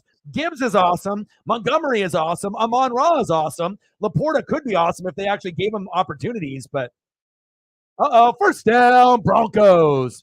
But legit, I mean, he looked bad. And as soon as I saw Goff get the 3rd pick, I told Sarah, I was like, you got Rashee Rice and Gay as kicker because she already had another kicker. And I know she wanted to keep Gay because that's, her Colt kicker. But, I was like, you got to probably drop one of your players now and grab Baker because if not, I'm going to grab him or you're going to be screwed with like whoever the hell is left on the wire. And I said, if you're okay with Goff and the rest of these quarterbacks, Zach Wilson, Stafford, Bryce Young, Pickett, O'Connell, DeVito, who actually had a good game, Dorian Thompson-Robinson. If you're okay with those, go ahead and stay with Goff. But I was like, if you're not, I was like, grab Baker now. And it was just lucky that Baker had a late start. And I think that was a very big move. That's going to help Sarah, I think, win a couple more games before the season, or at least keep her into, at least have options. So that way it's not just Goff. So.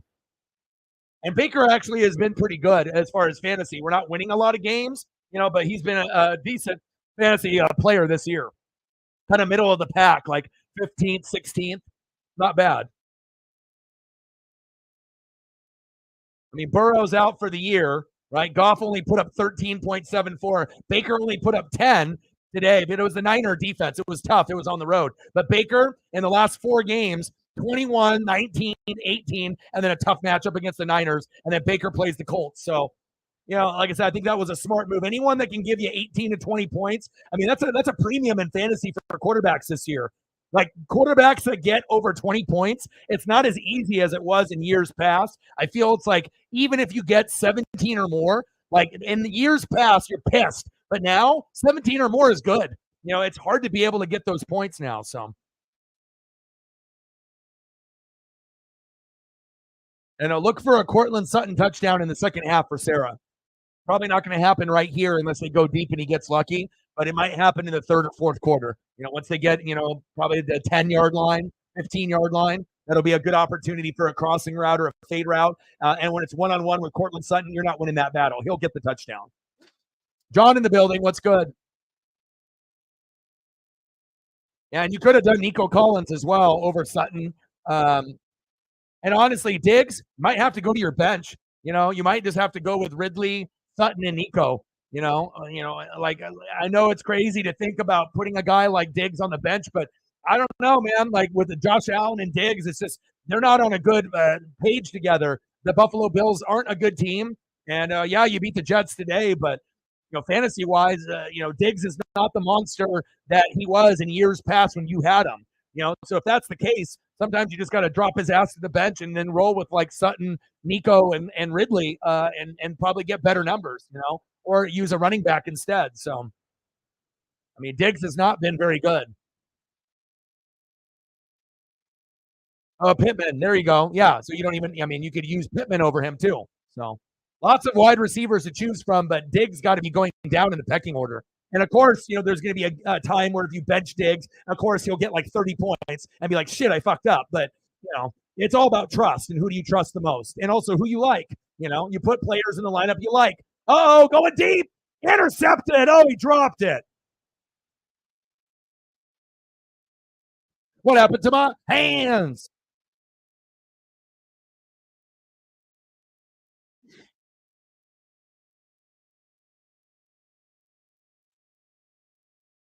What's your record in fantasy, John?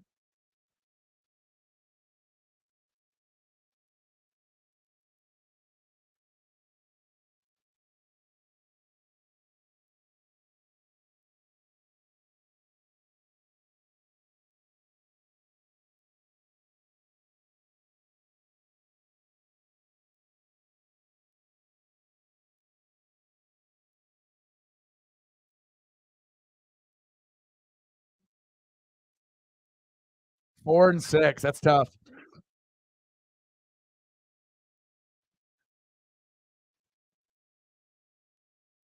Well, a lot has changed from the beginning of the year in the last month. You know what I mean? You got to be able to look on how things are going, from where they were to, and the record is still good. But again, when I'm looking at fantasy, 8, -1, 16, 11, 7, 9, pretty good for the first 6 weeks of the season. But since then, -7, 14 against the Raiders, -4 against the Chargers, and then 6 against the Bears. That's not good. Field goal is up, and it's good. The field goal party. Big nuts, Will Lutz. Field goals, field goals, field goals, field goals.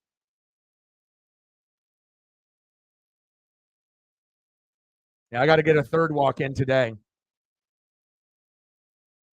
I'll be here for the second half. All right, brother. Have a good one.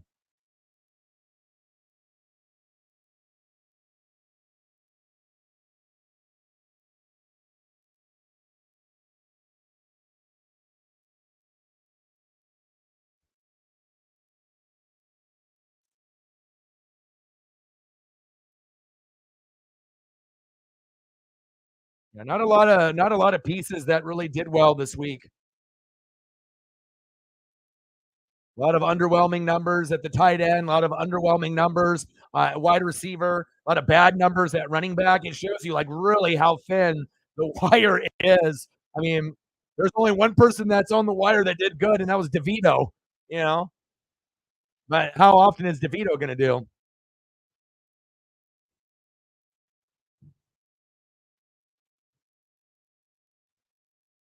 Nice. How are things going? How are things going at home? A little bit better now with everything. Hopefully, you guys had a nice little heart to heart and had a little bit of a talk, and hopefully things are a little bit better.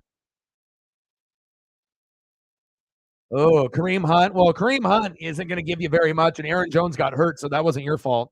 He got hurt and went out of the game. So, oh yeah, how the hell do you not have Jalen Warren and Gus Edwards? Those would be the two to have. Those are the two that Sarah has. Jalen Warren, has been able to put up 10 points or more almost all year, and Gus is a monster in most games. So, I mean, I would rather have Jalen Warren and Gus even over those two.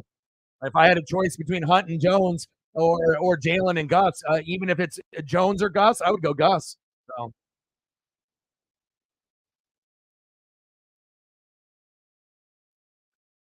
well, hopefully, both of y'all apologize to each other, and you guys are both on good terms now, or at least better terms. Tough, if you have anger issues, and then people at the house have anger issues, that never goes well. You know what I'm saying? Like if you got people that you live with that are angry, you're angry, and all it's going to take is one little small little thing, and then it turns into a big thing where it shouldn't be. So,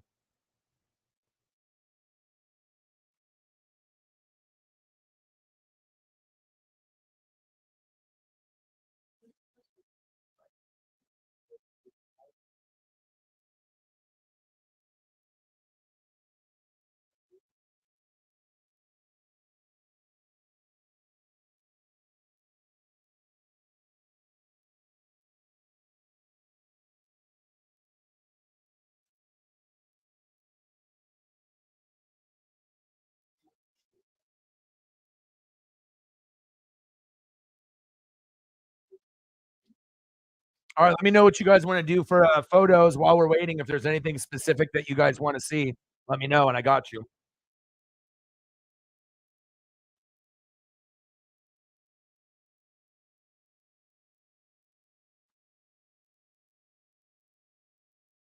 Yeah, if you ever need help with fantasy, bro, like I said, I feel I'm one of the best in the world at it. Like not just one of the best, like on the channel. Like I feel I've never finished lower than third. I've made over 100 moves this season. I usually make 100 to 250 every year.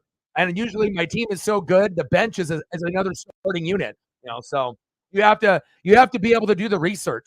And if you're not willing to click on the names, you have to be able to watch games. And if you don't have time or you're not interested, the more you put into your fantasy, the better results you're going to do. If you half-ass it, you're going to get half-ass results. If you end up going beast mode on it and you really focus on it, then you're going to have a better record and you're going to do better. Unless you just have extremely bad luck. But I'm 9-2.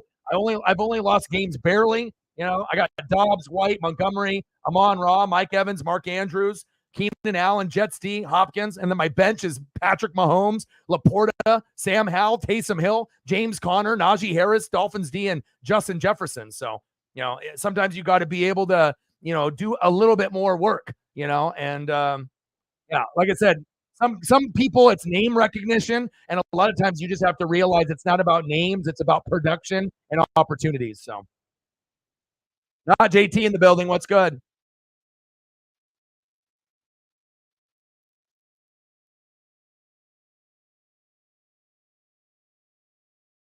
Yeah, fall and winter during that time period. Joe Brady calling plays. Bye bye, Ken Dorsey. Hello, Joe Brady. Achan got hurt again today. Yes, he did with his knee. Yeah, like I said, and like if you don't have the dedication, to click on all the names, I would recommend watching Red Zone. So like I said, there's links that you can go to where you can get Red Zone, and then if you watch Red Zone, that will actually give you an opportunity while you're watching a game and having Red Zone on a computer or on the phone. It definitely will help quite a bit. So. But it all depends on how much you care. Like for me, I care probably more than anyone on planet Earth. I mean, I'm on the fantasy app 4 or 5 hours a day. So it's important to me. I'm trying to win the championship every single year to set the standard to show people what you have to do if you want to be a champ. And you can always get lucky and barely make any moves as long as you don't have any serious injuries and all your guys hit. But in most cases, that's not going to happen every single year.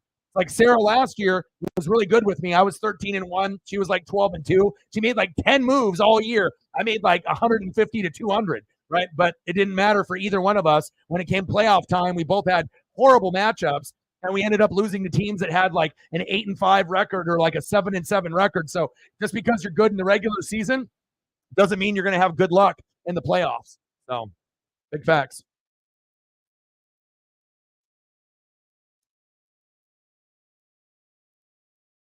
Yeah, well, you can't just bank on a guy that, put up those 20, 30-point games and you think, "Oh, I'm gonna grab him. He's gonna do that for me." And sometimes in fantasy, it doesn't work that way. Yeah, but I mean, looking at, even Aaron Jones and Kareem Hunt, there's no reason that you have to look at the stats and you have to click on the names. But for like Najee, he didn't have a very good game today. But Jalen Warren, I rostered him almost the whole year, and he's put up 10 points or more pretty much the whole season. So even if you're an RB2, if you're putting up 10 or more and you need an RB2 or a flex, that's someone to either put in the game or have on your bench. And it just takes discipline to click on the names, and you have to be able to be disciplined on that. The more you click on the names, the more you read, right? The better that you're going to do. And if you're not willing to do that, then you're going to get half-ass results. So. But like I said, I've rostered quite a few of those pieces. But again, and you don't want to stick with a guy too long. If a guy is shitting the bed and not doing good, drop him and get someone that is being productive. Don't just sit on someone, and while they collect dust. You want to make sure in fantasy on your bench, every single person on your bench, you would consider playing them in your starting lineup for that week. And if you have pieces on your bench that you wouldn't, then your team isn't good enough. You have to make sure you're collecting pieces that you would consider starting every single week, unless they, of course, have a bye. You shouldn't have just a shit player just sitting there. You know what I mean? Like what's the point? If you got a wasted spot on the bench, there could be someone on the wire that you could be adding to the lineup and then implementing them in the starting lineup that week or in the future. You never want to have one wasted spot, not even one. And that's the difference between teams that win a couple games that go 500 or the teams that end up winning 9, 10, 11, 12, 13, 14 games and go to the championship every year. So I don't even know what kind of league you're in. How the hell is Jalen and Gus available in your league? You must be playing with some dummies, because there's just no way in hell, if you're in a good league, like people that are smart, there's no way in hell that those are even available. Just saying. So hopefully you can pick them up, and I guess the dumber the better for the people in your league. Um, but I don't understand how those guys are even available on your wire.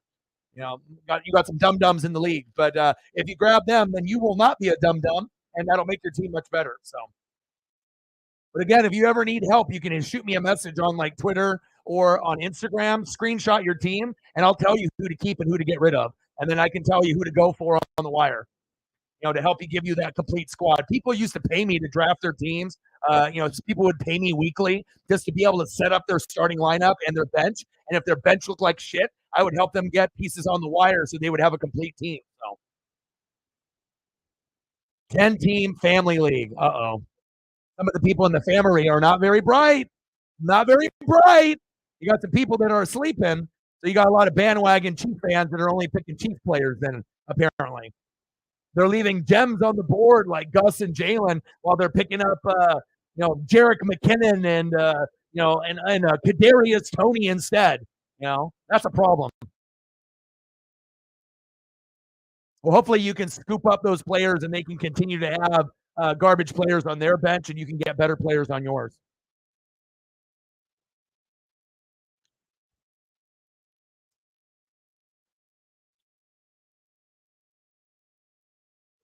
But if you need help, let me know. I'll help you out if you need it.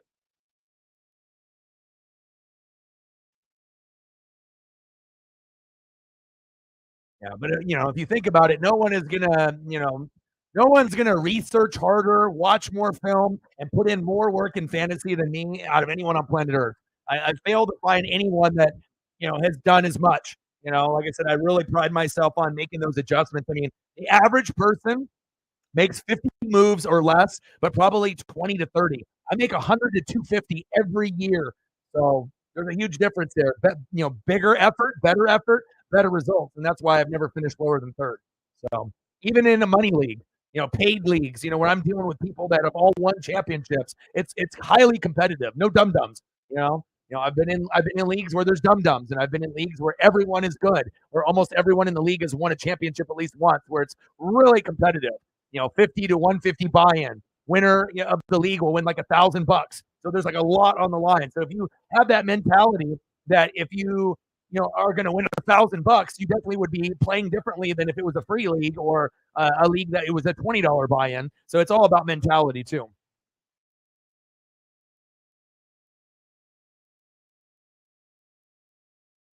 But that's just wild that those pieces are still available. But again, some people know more about the players than others. That's very, very, very clear. Takes a lot of effort and energy, but it's worth it.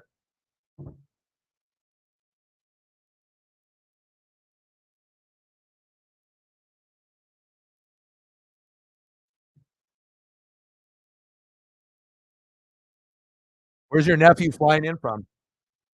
I'm going to give you some Cortland Sutton luck. Be getting a touchdown in the second half for you.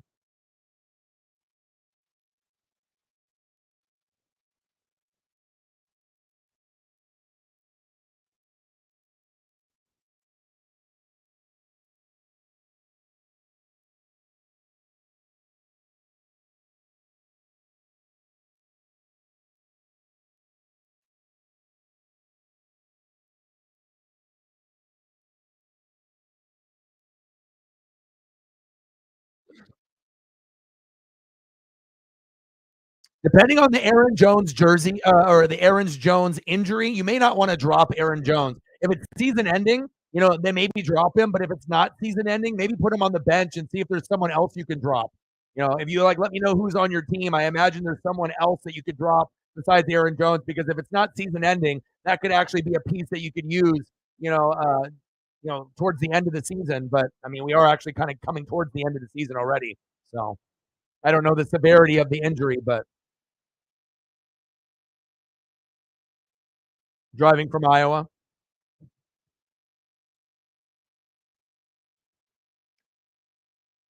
Yeah, but based off the claim, it would be more like Jalen Warren for Hunt, Gus Edwards for Aaron Jones. You want to do it based off like the importance of the player compared to the importance of the player. Like Hunt and Jalen Warren are going to be like RB2s and flexes. Gus Edwards and Aaron Jones are going to be like RB1s. You know, you can do it whatever way that you want.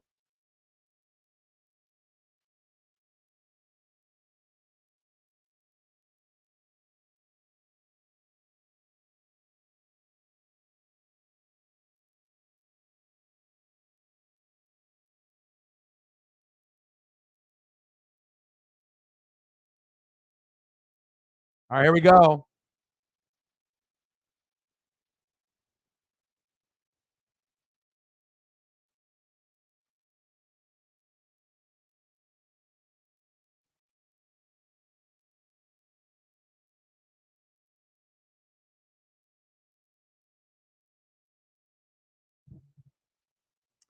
Low scoring game, and I'm still, I'm loving it because obviously, fantasy will help you enjoy games that maybe you wouldn't enjoy as much. So, Eagles and KC, fuck. I mean, either way, it could go either way. Obviously, Kansas City's defense is an advantage over the Eagle offense just because the defense and being at home. But obviously, the Eagle D line going against, that offensive, I don't know, man. It's going to be like I don't really trust Mahomes in the wide receiver. Like I like Pacheco and I like Kelsey, and I like the Chief defense. And then on the opposite side, I like Jalen in the offense, but I don't like the linebackers in the secondary. So I don't really know which way it's going to go. But if I had to guess, I would say the Eagles are going to win. Like even though the Chiefs are at home, if the Eagles can do anything on defense, they should be able to win the game. Allen in the building. What's good? We them boys. I mean, the Chiefs are at home, but again, I mean, they're going to have to prove that they can actually catch the football. So I know they'll be probably favored, but I like the Eagle offense more than the Chief offense. And then obviously we know that the Chief defense is top five.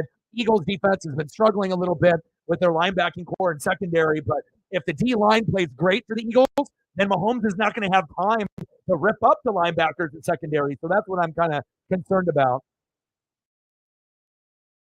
Wow.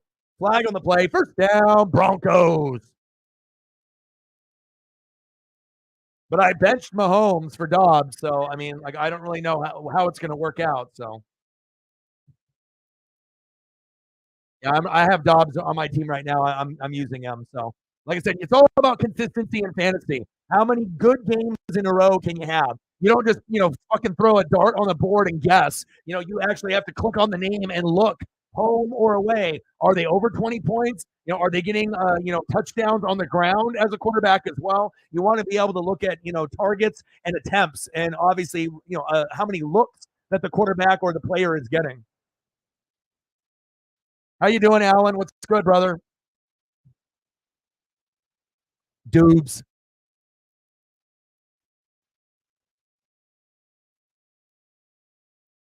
Shotgun set. Dangerous. Screen pass. Good tackle by the Vikings.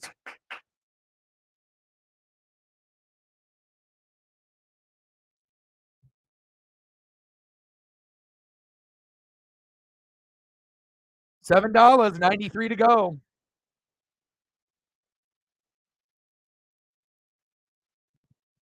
Goats, where are you?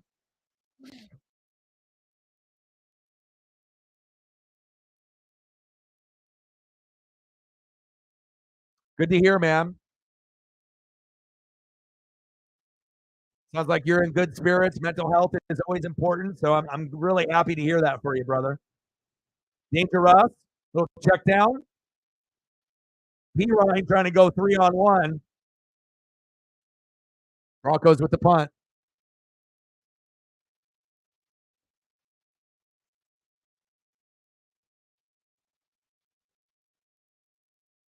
Miles Garrett 13, Danielle Hunter 12, TJ Watt 11.5, Khalil Mack 11, and Crosby and Thibodeau with 10.5. Go Ducks.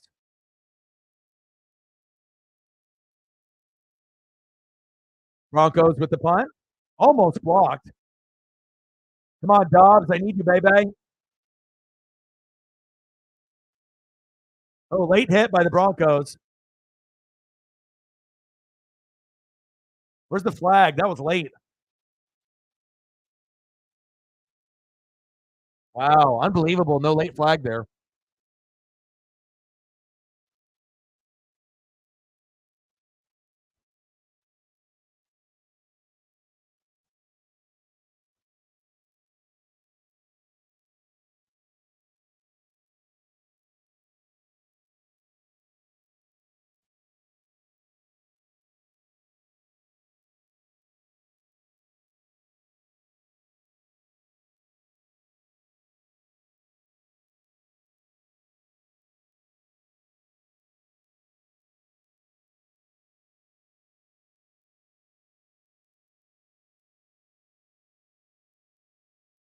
All right, Dobbs, I need you to throw for a touchdown pass, and I need you to run one in.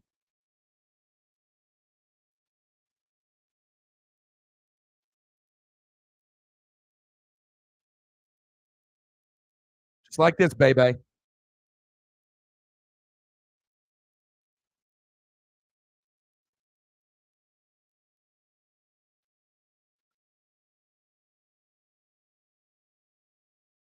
That's tough, brother. I'm here for you. You know, like I said, I'll be streaming the Seahawks and the Niners on Thanksgiving evening. So if you want to be able to, I don't, you know, I'm not really sure what situation you're going to do to have food with other family members or whatnot, but you know, if you want to be able to have someone to hang out with on that day, I will be streaming the Seahawks and the Niners for the late game on Thanksgiving, so that way people can have somewhere to hang out after all the Thanksgiving festivities and leftovers and all that. So much love to you, brother. Let's look at John's team here. Dobbs, Hunt, Jones, Thielen, Lockett, Kelsey, Amari Cooper, Tucker, San Francisco D, Hertz, Logan Thomas, Bijan, Pittman, Drake London, Chargers D. Yeah, so before I would be getting rid of Aaron Jones, I would drop Chargers D. You don't need Chargers D. Get rid of them.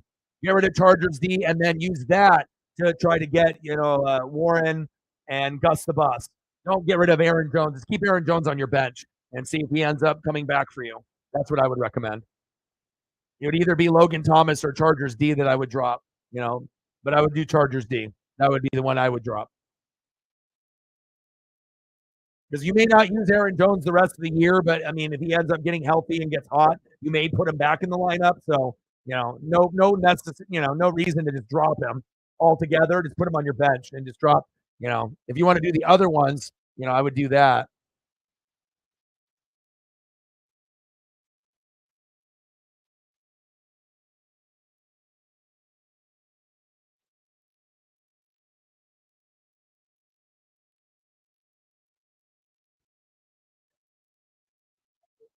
Yeah, and Chargers defense, not really worth rostering. So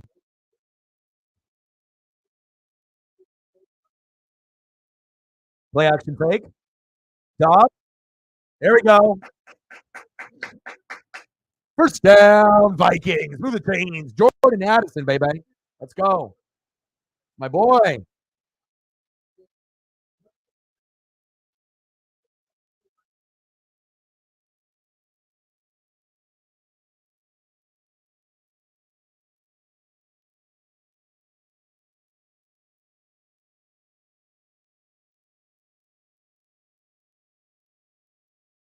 Keep going to Jordan Addison, which will be Jay Jetta for me next week, baby. Let's go. USC stud, Addison, Hawkinson, and Justin Jefferson. Alexander Madison is still an RB2. They need to get a better running back than that. Cam Akers wasn't, he got hurt anyways, but, they need to move Madison to the RB2 and draft a running back or get a better one. That's when then that offense will really be flowing. But Madison, to me, is not good enough to be RB1 like Dalvin Cook was when he was running. Like, think about how much better the team would look if they had Dalvin Cook still and Madison together. So,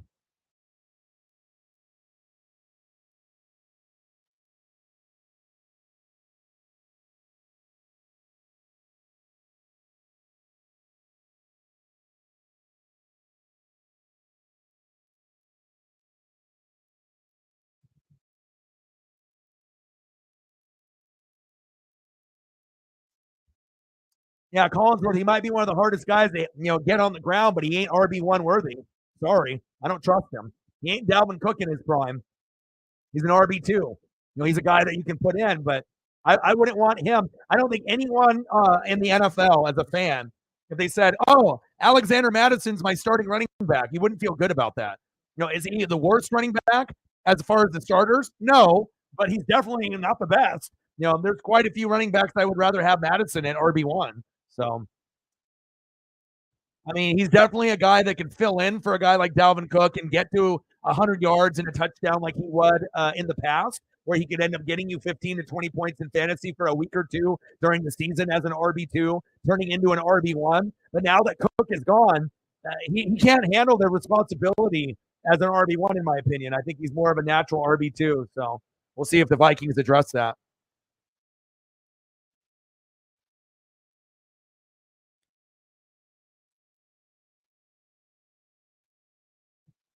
Yeah, but there's probably another D that you can find. And again, just because somebody ends up doing good for 1 week, when anyone going against the fucking Jets can get points, but you're not playing the Jets every week.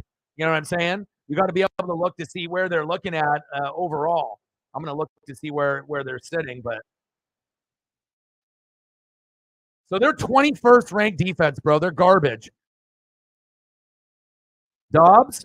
And that's the difference. If you actually, we're looking at these things, you have to look at it week by week. The Chargers numbers, in the last 4 weeks, they played Chicago, who was booty. Without Justin Fields, they got 10. They went against Zach Wilson and put up a 26. But what did they do the last 2 weeks? -9 against the Lions and then 2 against the Packers. That is not worth starting. Okay, there's a difference. You have to understand just because one good week happened against the Jets doesn't mean that the team is good. That's a garbage defense. That's not worth rostering. And you have to make those adjustments week in and week out. You just keep a team on your roster because they had one good week. That's the reason that you're 4-6 and you're not 9-2 like me. You got to be able to make those adjustments. You got to try to find top 10 pieces. Intercepted, flag on the play. That's probably coming back. But you don't want to have pieces that aren't top 10. Top 10 pieces is what you want. There's no point of rostering a defense. It's like, I get it. You want to have another defense, with the Niners if you choose to go that route. But you should be playing Niner defense every week besides their bye, And then look on the wire and then see what else is there. You know what I mean? Lions defense is ranked 19th. The Giants is 30th. The Chargers is 21st. Titans 28th. Broncos 27th. And every once in a while, you can get a top 15 that can score points. But you're looking for top 10 pieces. You're not playing the Jets every week.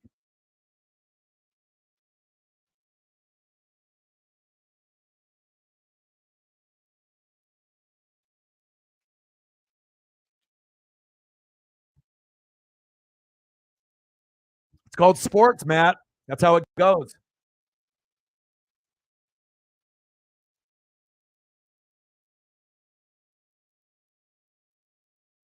The thing is also too, Matt, you're not an NFL fan. Like, you're a college football fan, so it's different, right? You're a college football fan with just like Oregon, right? And you can still like, oh, Packers, Broncos, or whatever. But a lot of the people that are a part of this channel are like diehard, and a lot of times, it's like people have been watching since have been a little kid. You know what I'm saying? So if you're not really like a diehard NFL fan, a lot of the shit talking and the hate, will because of NFL. You'll still get it on the college side, but not as much, unless it's like a Michigan Ohio State like rivalry, bitching and moaning, or like Georgia Bama or something like that. But there's going to be a little bit more, hate in the air, especially on the NFL side based off rivalries. Yeah, but you're more of a college football person. Can you agree to that? You know more about college. Like, you don't know as much as a lot of the people in the room on the NFL side.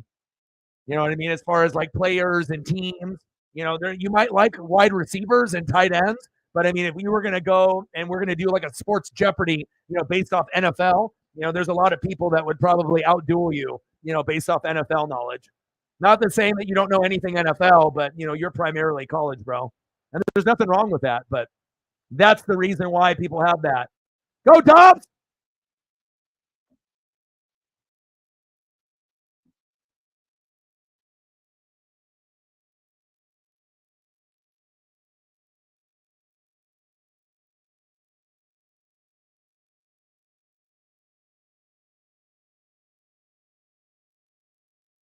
Let's go, baby.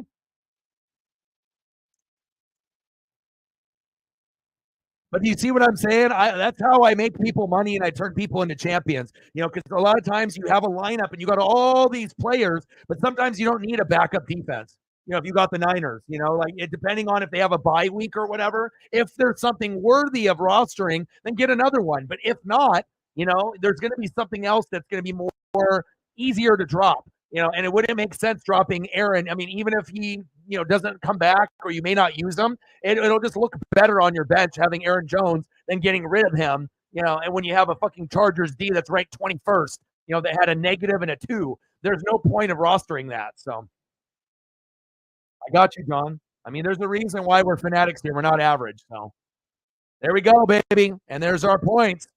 And that's the reason that I started Joshua Dobbs over Patrick Mahomes and Sam Howell.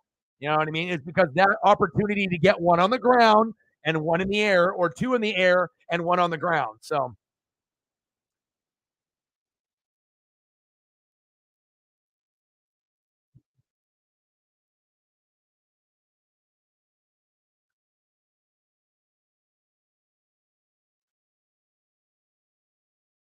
like I said, no wasted pieces.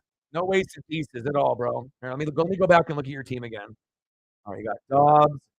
You could probably let me see what your running backs are look like. You need more running backs, bro. How the fuck you got Kareem Hunt, Aaron Jones, and Bajan with all these other pieces that you have, right? You got to have more than that. You know what I mean? And that's the main reason that you're 4-6, because your running backs aren't good. It's like Aaron Jones is pretty good, but Kareem Hunt is like emergency running back, and Bajan hasn't been good this year. So it's like instead of having Drake London, right, drop him, drop Chargers D, and even drop fucking Logan Thomas and get running backs. Drop Logan Thomas, drop Drake London, drop Chargers D, and see if there's other running backs that can supplement Bajan, Aaron Jones, and Hunt. You know what I mean? You have to be able to look to see what is your weakest position. And if you have all these extra wide receivers and defense that you're not using, why the fuck do you have them on your team? Look at the weakest part. Dobbs, money, right? You're good there. Hurts, money. Thielen, Lockett, money. Kelsey, money, right? You got Tucker at kicker. You got Amari Cooper, which is worth keeping. But Logan Thomas doesn't need to be on your team. Bajan has been a disappointment, but you at least keep him on the bench. Pittman has been good. You keep him on the team, right? But Drake London, Chargers D, Logan Thomas, why the hell do you have those guys on your team? But again, that's the difference between me, and everyone else. Like, you have to look at pieces that are worth rostering. And I guarantee if you drop those 3 pieces and you can get 3 running backs, or at least 2 running backs and maybe another player that's better than what you have, that's going to help you out a lot moving forward. That's what I would do if I was looking at that roster. Logan Thomas, not on my team. Drake London, not on my team. Chargers D, not on my team. But everyone else, I would roster on my roster, but not those three. But you have to make sure that if you get rid of those three, you have to get three pieces that are valuable. Like Jalen Warren, Gus Edwards, and then maybe another receiver or another defense that's better than what you have. I would have to see what you have to give you the appropriate information. So.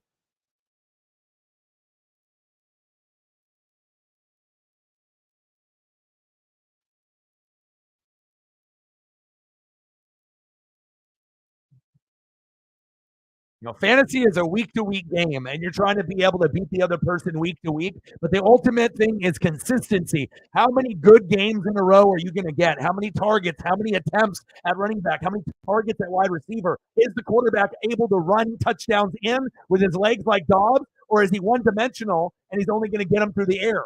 You have to look at those things. Big facts.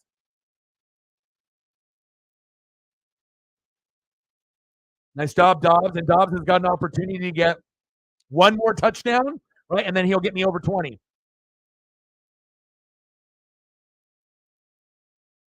And if you're doing it based off name recognition, people are going to be like Patrick Mahomes, Patrick Mahomes, Patrick Mahomes. Joshua Dobbs has got 1, 2, 3, 4, 5 20-point games, and he's almost on number 6. You know how many 20-point games Mahomes has? Not good. You got almost 6 with Joshua Dobbs. Patrick Mahomes has, let's look. How many 20-point games does Mahomes have this year? 1, 2. But again, if you're not clicking on the buttons and doing research, you never would know that. You would assume that Mahomes is better than Joshua Dobbs, but in reality, Dobbs is much better than Patrick Mahomes in fantasy this year. Either you know or you don't. 3rd down and 3.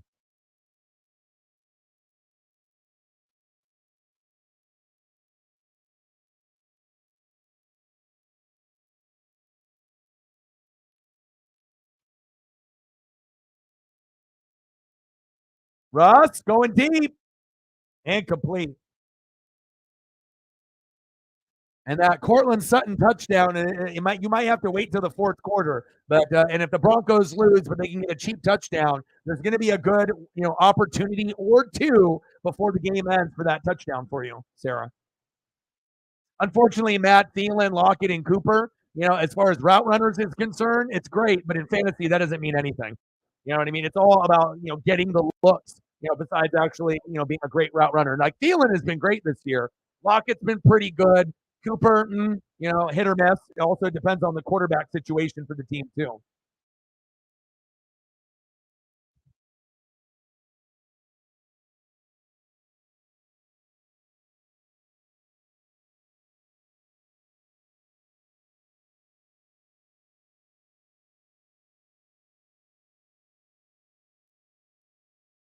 Hawkinson's got to get in the end zone, and Sutton needs to get in the end zone for you to win, Sarah. Otherwise, you're going to end up barely losing. Addison needs to calm down a little bit, but you would think that he's going to continue to get a little bit here as well. Maybe he should have did Nico for Sutton in the flex. But again, it is what it is. Or Nico instead of Diggs. But again, you probably just assume that Diggs would eventually go off. But Diggs has not been very good. I mean, he's 4th ranked receiver, but he's had a lot of bad games. Like started off the year pretty hot for the first 1, 2, 3, 4, 5, 6, 7, 8, 9 weeks. But the last 2 weeks, he's only put up 6. That's not good.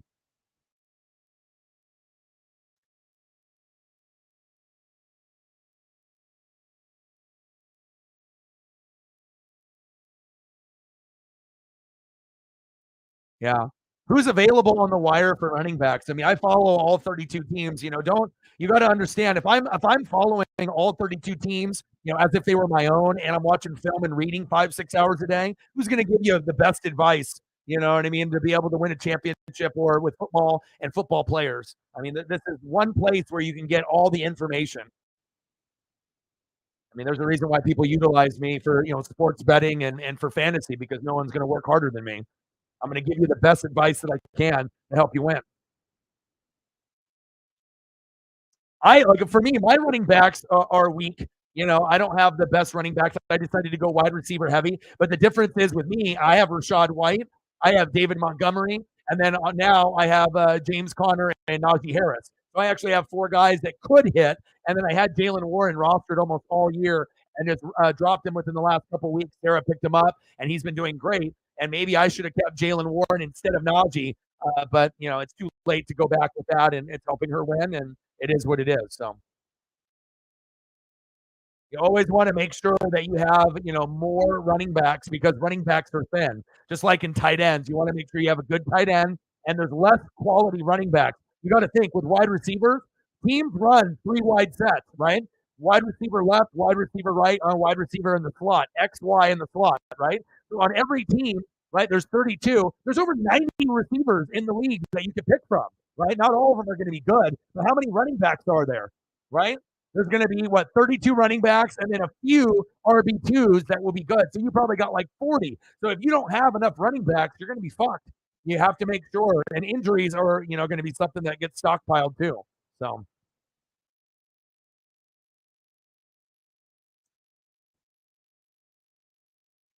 yeah, you don't need and needs change throughout the year. When someone has a bye, but you never want to hang on to a piece too long. Like if you got rid of the Chargers D and Thomas, and you got rid of a few of those, and you got three running backs, think about how much better your team would be for the rest of the season. You wouldn't have to play Kareem Hunt, and Aaron Jones is injured. There we go. Oliver, not Hawkinson, though. First down. Vikings. I mean, I've made over 100 moves, since the beginning of the year. I don't keep people, like I said, unless you're a beast. If you're a beast, I keep you. But if you're not, I move on and I find someone that's better.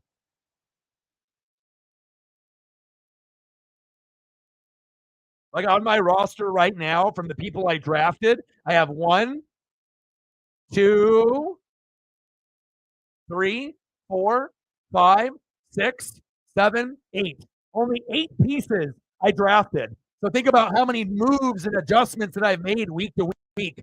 And I had the number one draft out of all the teams in the league. And I still only have 8 people out of the original 17 when we started the league. So, you have to be able to adjust and not stick with shit. You stick with shit, you'll get shit results. You have to be able to upgrade.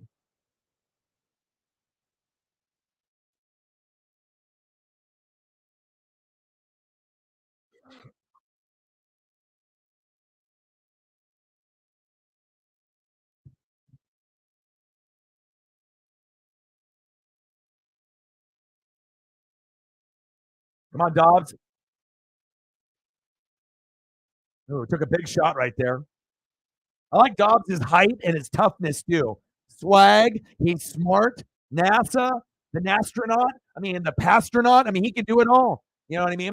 He's got everything that you would want from like a guy that was underappreciated and undervalued. He can run touchdowns in. He can run the RPO. He's got a good spiral. He's very smart. People will run through a wall for him. It's kind of crazy that all these other teams pass. But again, you have to find the right fit. And also with Kevin O'Connell, it was the perfect fit. And then Jay Jetta is going to be back next week. I mean, the numbers are going to go through the roof when Jetta comes back. Dobbs, first down, Vikings. I mean, think about that. Dobbs, Madison, who isn't even really that good. Okay, right? Jordan Addison, TJ Hawkinson, KJ Osborne, and Justin Jefferson. Unbelievable. I mean, the best options he had with the Cardinals, and he was doing actually pretty good, were Trey McBride and fucking Hollywood Brown when James Conner was hurt. And Hollywood Brown hasn't really been that good. So now you go with Osborne, who will be coming back, but Jetta, who's been great besides the injury, Hawkinson, who's been great, Addison, who's been great, and then Madison, who's been above average. So 17-9 Vikings. Let's go, baby.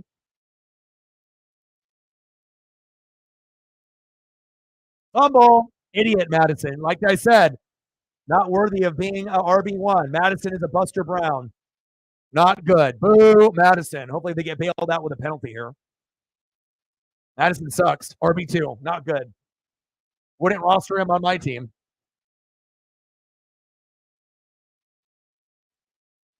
Holding on the offense.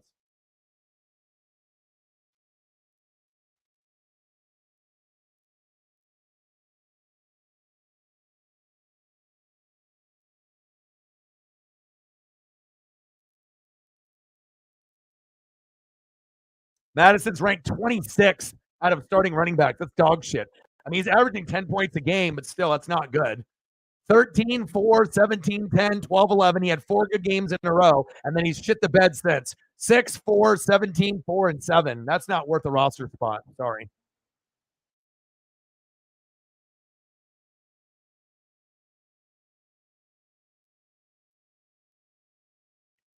You fucked Dobbs' stat line. You should have just. There's no point of even handing the ball off. It's better to have Dobbs run the ball than Madison. Dobbs is a better runner than Madison. What does that tell you? You know that you would rather get more fantasy points, and you're going to move the offense and move the needle more by Dobbs running the RPO. Like Madison is not trustworthy. They need a Dalvin Cook back, but now Dalvin's a year older and he's not as good as he used to be either. So you need to look for a running back in the draft. Like maybe like a Blake Corum or something like that. But they need a running back there. In fact,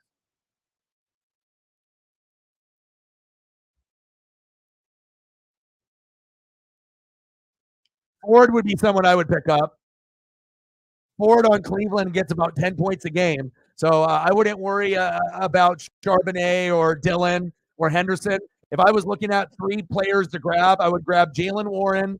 I would grab Ford if you could put a claim in for him, and then Gus the Bus. And then you drop those 3 pieces that I told you, and then look at how much better your team will look moving forward. But again, like I said, some people aren't going to be a super fan to watch like for me, my job is to watch every single team, every single player, the backups, the coaches, and most people, unless you're hardcore, you're not going to know, who Ford is on Cleveland or know his talent. So 93 to go.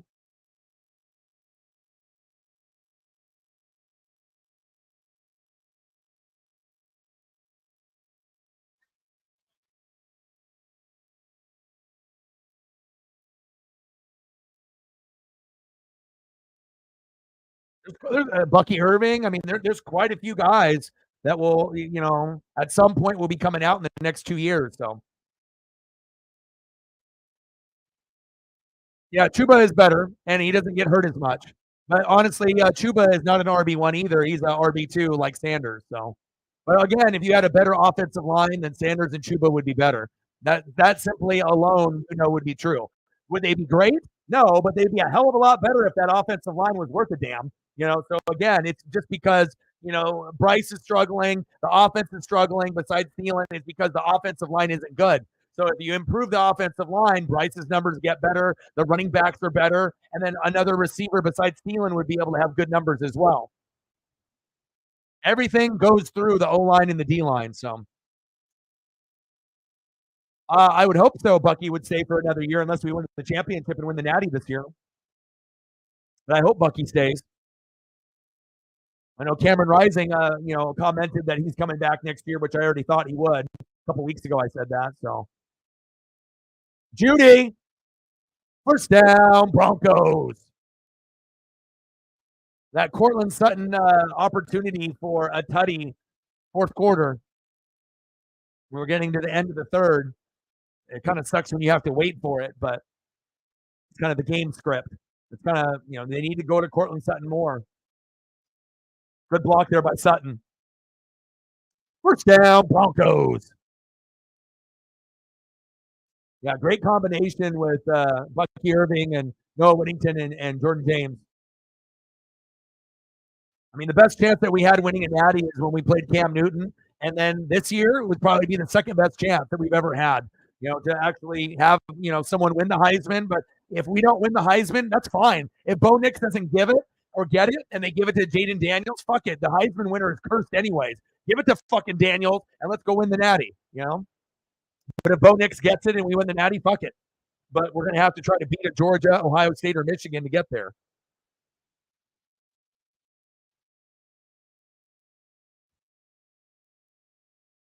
Judy wouldn't be someone that you pick up, but Cortland Sutton is. It sounds like you're not really doing a whole lot of research, bro. See, if you don't do research, then you're leaving all of these gems that are just sitting there. And it sounds like a lot of the people with your family, they don't know what's going on either. Like everyone is just going for big names, but you guys aren't taking the time to do the research. You have to click on the names and do the research. And if you're lazy and you're not willing to do that and watch games, ask. You know, you've had an asset in me all season, and you haven't asked me once. You know, shit. If you would have asked me at the beginning of the year, your record would probably be 8-2. You probably would be in first place right now. But Sutton should be someone that should be rostered in every league. That's someone that you could plug into the lineup, click on the name, 10 points or more in almost every game that he's played. And on top of that, he's scored touchdowns in almost every game this year, except for a couple. You know, there's no reason that someone like that should be on your wire. And if it is, then it shows me that the people in your league, I mean, they're not dum-dums because it's your family league, right? But they're not very smart. You know, you got a lot of people that are not, you know, taking the time to go through and look to see what gems are sitting there. You got to be able to, you know, find those pieces. But I guarantee I could probably make a super team out of your team that you have now, because it sounds like not a lot of people are really doing a whole lot in your league. Shep in the building. What's good? How are you, brother? Yeah, but the thing is if you don't do waivers, you're never going to win a championship ever. Like, why are you even doing fantasy? If you're not actually taking the time to go on the wire, right? And you doing research on the players that you have, that's not even research. Research is when you're doing it on the guys on the wire to improve the players that are shitting the bed that are on your starting team. You know what I mean? So essentially, you're not doing any research at all because you got guys and you can click on a name and you can see who's got a buy. That's not research, bro. Research is actually watching the games, reading, watching film, and clicking on all the goddamn names that are on the fucking wire so that way you know who to improve, who to drop, and who to be able to add on. That's the reality, bro. You know, so essentially you haven't been doing any research all year. You know, you've just been content with the guys that you've drafted, and you've been maneuvering guys from your starting lineup to your bench, but not adding guys. How many moves have you made all year, John, on your team? Doesn't sound like you've made that many. It sounds like you've made 30 moves or less, and that's why you're 4-6. Not to be an asshole, but that's just the reality. You know, I'm trying to help you out.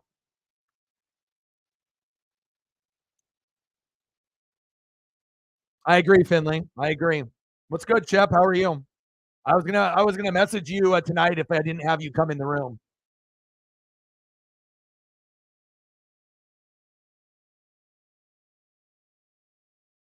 I mean, I've made, you know what I'm saying? I've made 106 moves. I only have 8 people, and I have the number one draft in our league. Number one. I've been number one almost all year, and I only have 8 pieces from when I drafted, and I drafted the best out of everyone in the league when the draft happened, you know, based off the grade they give you.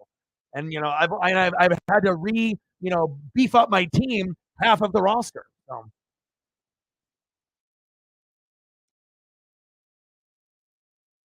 I mean, if you're not going to go full force on fantasy, there's no point of doing it at all. You know, I guess if you just want to do it just to do it, but I mean, if you want to be a champion, you know, there's a lot of work that needs to happen. Or if you want to make the playoffs, but if you don't give a shit and you're just playing with family and you don't give a damn, you know, then do whatever you want to do. But if you want to become a top 3 player in fantasy moving forward for the rest of your life, you ask me questions, I build your team, and then you turn into a champion. You want to do it your way? Good luck. But if you're not willing to read and watch film and click on the names, you're never going to win a championship ever. That's just the bottom line. You have to put in the work to get the results, just like with anything in life. Screen pass. Judy, short of the first down marker.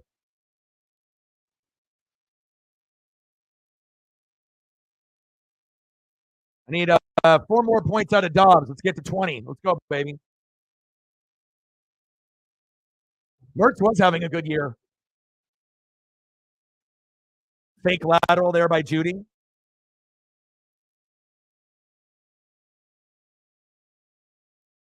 All right, this would be a good time to go to Cortland Sutton. If I was going to call a touchdown for Cortland Sutton, it would be on this drive. I would have went to Cortland Sutton on that play there and the next play. I would have went to him back to back. But this is the exact part of the field, like I was mentioning earlier for Sarah, you know, around the 10 to 15-yard line. This is the perfect position to get a cheap touchdown out of Cortland Sutton in the fourth quarter, either this drive or one other drive in the fourth quarter. But we'll see if they decide to go to him. There's no point of going to these other players. Williams, is a bust. You got to go. Judy has been pretty good, but you don't trust Judy getting touchdowns. You trust Cortland Sutton and Cortland Sutton only. QB sneak, first down, Broncos.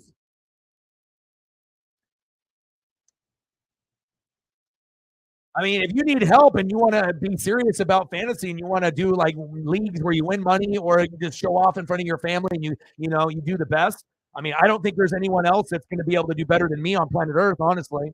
It's like I said, no one puts in 5 to 6 hours a day of research. No one is, making 100 to 250 moves. I've never heard anyone making more moves than me in any league I've ever been in, right? And I've never finished lower than third in any league, so I think my reputation speaks for itself. So, you got tickets to the SEC championship game? Let's go. Too bad, Shep.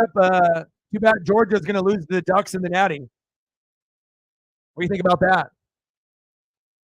There's only 2 teams in college football that have a top 10 offense and a top 10 defense. One of them is Georgia. Who's the other one? The Oregon Ducks. We're coming for you.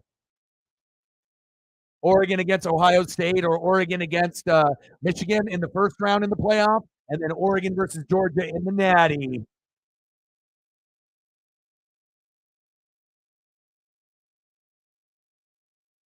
You'll see. Georgia ain't winning it 3 years in a row. I'll put money on that. You ain't winning it 3 years in a row, bro. It's not happening. Your team ain't that good. Your team is elite, right? But they're not as good as the previous 2 years. And Michigan, Ohio State, and Oregon legit have a shot this year. In previous years, it was Alabama and Georgia. No one had a chance. This year, the other 3 teams actually have a chance. Also, Washington as well. Yeah, but you haven't watched any Oregon games. So, yeah, it shows me you're talking about last year. Last year. We didn't have a top 10 defense. This year is completely different. So that shows me you haven't watched any Oregon games this year. You've been watching Georgia and working, and that's all you've been doing. Come on, brother. Then how can you say that? You whooped us last year. What does that have to do with this year? Fucking nothing. 12 million to a dominant doubtful sack lunch. Yum, yum, yum, yum, yum. But you ain't winning a championship this year. It ain't happening. Last time I checked, your quarterback ain't winning a fucking Heisman. It ain't happening. Your quarterback isn't as good as last year, and that's going to be the difference. If you guys end up losing in the playoff, to Ohio State, Michigan, Washington, or Oregon, your quarterback play ain't the same. Your defense is still as good, right? You're still a good team. You're not as fugazi as Florida State, okay? But you're beatable. Kick is up, and it's good. And don't be greedy. You already won 2 fucking championships. You want 3? Come on, bro. You already won 2. It's time for someone else like the Ducks or Washington to get a natty. Or someone like Michigan and Ohio State. SEC is done. All right, you guys have already had your run. Now it's time for the Pac-12 and the Big Ten to get our love. Big facts. Okay? Ducks, baby. Our time.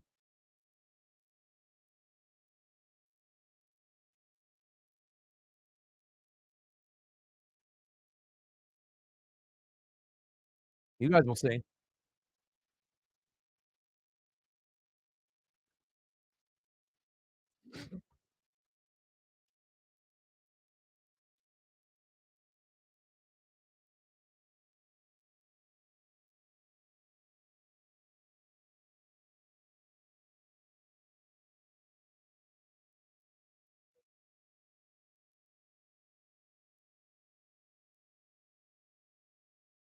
All right, I'm looking at your drops. I would have never dropped Kyron. I would have put him on IR and kept him there.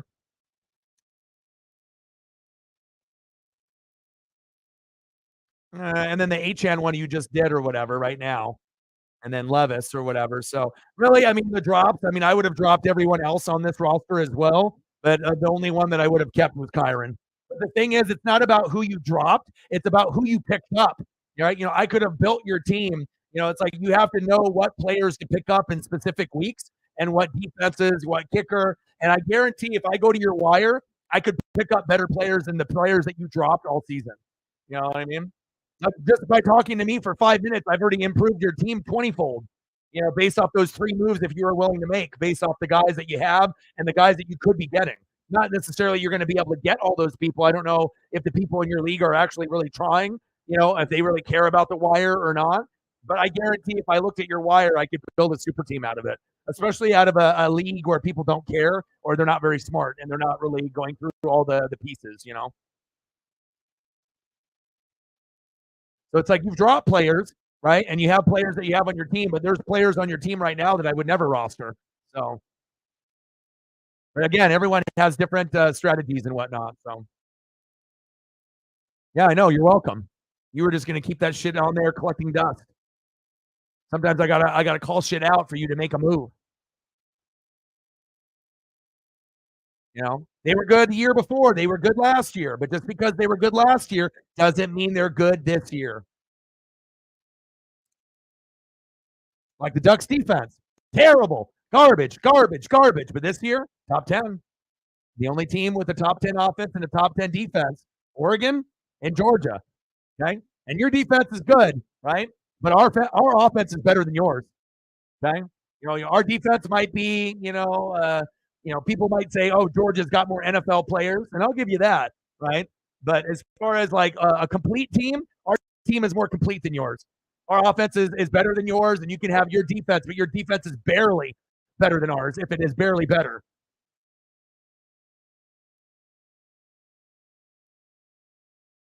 Yeah, but also I had the Bills, and the Bills defense is actually shitty. They're not good, but they played good today, against the Jets, but they haven't been good all year besides two big games early on. And they've been a dog shit defense because of the injuries to Milano and Tre'Davious White. And that's why no one has picked them up for weeks. And you just did because you took advantage of the 1 week where they played the Jets. Like if you play the Jets, you can get points. Right? You play the Giants, you typically can get points. If you want to chase points, you can always go that route as well. But normally the Bills defense is not going to be good. You just cashed in. So, see, you average 40, but we're better than you, bro. 46.5. This ain't the Georgia team from 2 years ago or last year where you guys were the best of the best of the best. Don't be living in the dream world thinking that the team is going to three-peat. It ain't going to happen. Michigan, Ohio State, Oregon, Washington. Your team is good, but again, if there's Fugazi teams, okay, Florida State is the number one Fugazi. But if there's another team that may slip up besides Michigan, Ohio State, it's Georgia. I'm telling you. And Washington's defense isn't good enough to hang with Oregon. So when the Pac-12 championship comes, you'll see. I will watch. I will watch Oregon win the Natty. I will.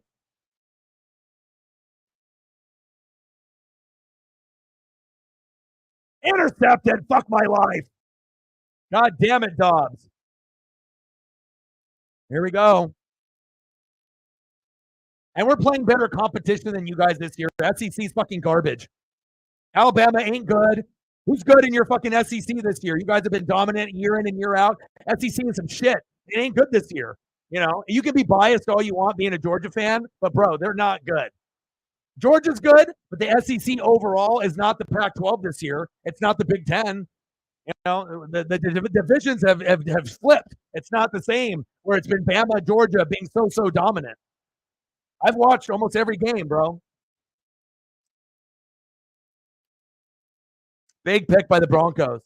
And Georgia could win it all, just like Michigan or Ohio State or Washington or Oregon if they get there. But again, Florida State has 0% chance, and their quarterback got hurt, right? And Washington's defense is a little suspect until they get the health going. But I think Oregon's going to win the Civil War. And when we play the Pac-12 championship, we're going to beat Washington. We're going to be in the playoff. And then it'll be Michigan or Ohio State, Georgia, Oregon, and then one other team. So we'll find out. Yes, drop Logan Thomas for Ford. Yes. Well, because what's the weakest position that you have? It's running back. You want to make sure you grab 3 running backs to add to the ones that you don't have or replacing some of the ones that you have. Your wide receivers are pretty already stacked. So would you actually start Sutton at any point? Here's a good opportunity for Sutton to get a touchdown here on the bottom of the screen. This is where I would go. Screen pass. They don't go to him. Stupid play. Should have went to Sutton on the other side. The occasional LSU, right? When they were Joe Burrow a couple years ago. But I mean, if you're looking at top to bottom, you're the rest of the fucking conference is some dog shit. It's not good. And Alabama and Georgia aren't as good as they have been the last few years. I mean, You can be a Georgia fan, but I know you're not that biased to think that your team is as good as it was the last 2 years because it's not. You're good enough to make the playoff, but again, you've been beaten up on a lot of dog shit teams in your division. So that is facts. Okay. I give you credit when credit is due, but you need to give credit where credit is due on our end as well. You can't be this delirious SEC, SEC, SEC. At some point, the Big Ten is going to be better. At some point, the Pac-12 will compete. Right?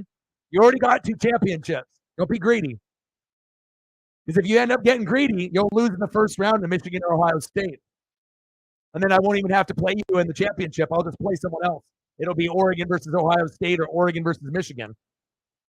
I'm telling you, bro. Don't get greedy. You already got 2 championships. You ain't three-peating. Now, if you had a similar roster than you did last year, then I would say, yeah, you're three-peating. But you know goddamn well in your heart they're not as good as they were in the last 2 years. You know it. You know it. You may not say it, but you know it. Okay? Just because you're good in the regular season doesn't mean you're going to finish off the deed. Just like the Atlanta Braves. They choked. Great regular season team. What happened? Come on, Shep. You know these things. You can be good in the regular season, but until you get it done in the postseason, you got to get it done. Right? You can't be fugazi. You got to be able to complete the mission, right? You can't just be good and win 100 billion games in the regular season and shit the bed in the postseason, right? You got to get the job done. Alabama's dog shit. They're not good. Chief in the building. What's good?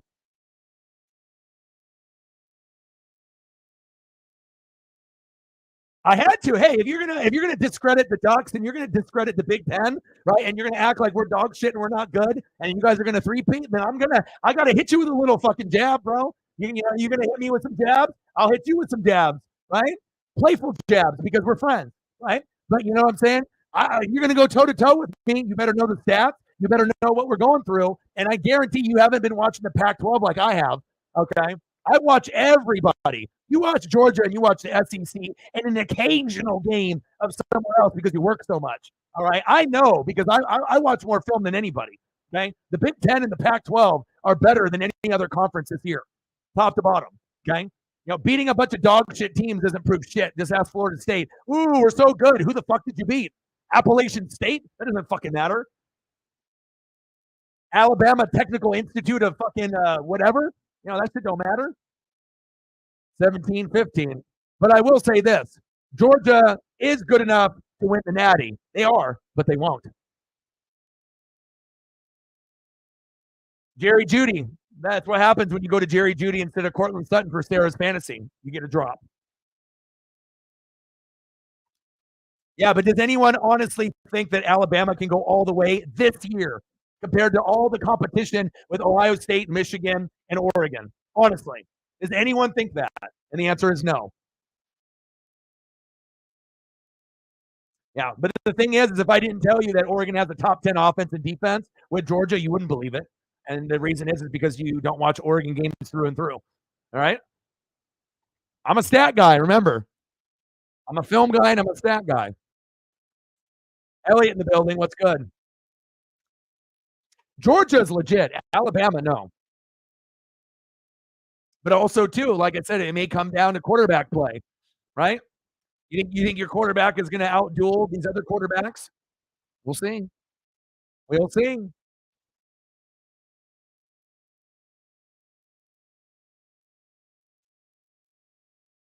I don't think anybody got Will. I think Will's on the wire. Will's on the wire. Hey, it's friendly banter. That's how it goes.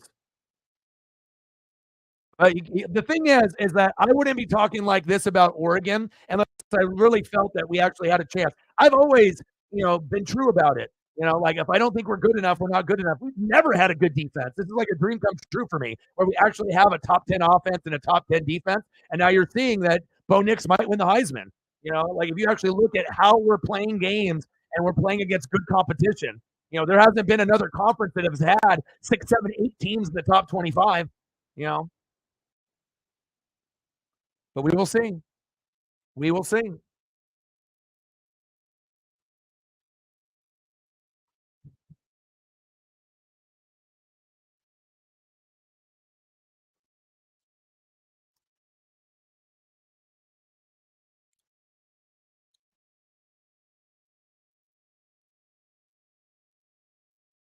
But we will see. It's going to definitely be fun as we go down to the wire.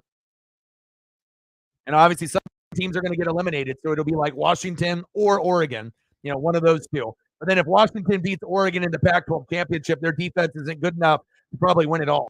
Then it's going to go to probably Georgia, Michigan, or Ohio State. But if Oregon ends up winning the Civil War, which we will, and then Washington beats Washington State in the Apple Cup, which they will, and then we beat them in Vegas, which we will, and then we get into the top four, we have a better chance because our defense is better. So I think those are the four best teams in football right now to me.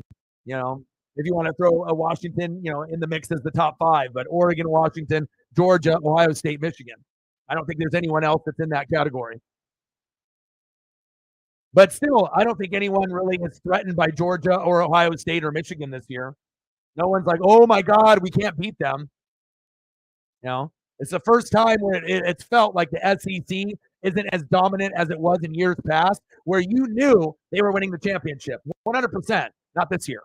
It seems different. It's a little bit more open, and I think we can all agree to that. Like you actually think or feel that someone could win it other than Georgia. JJ McCarthy is a pretty good player, but I don't know if he's good enough to win a natty. We'll have to wait and see. We have to first see if they can get past Ohio State first. So, but I do think he's a pretty good player.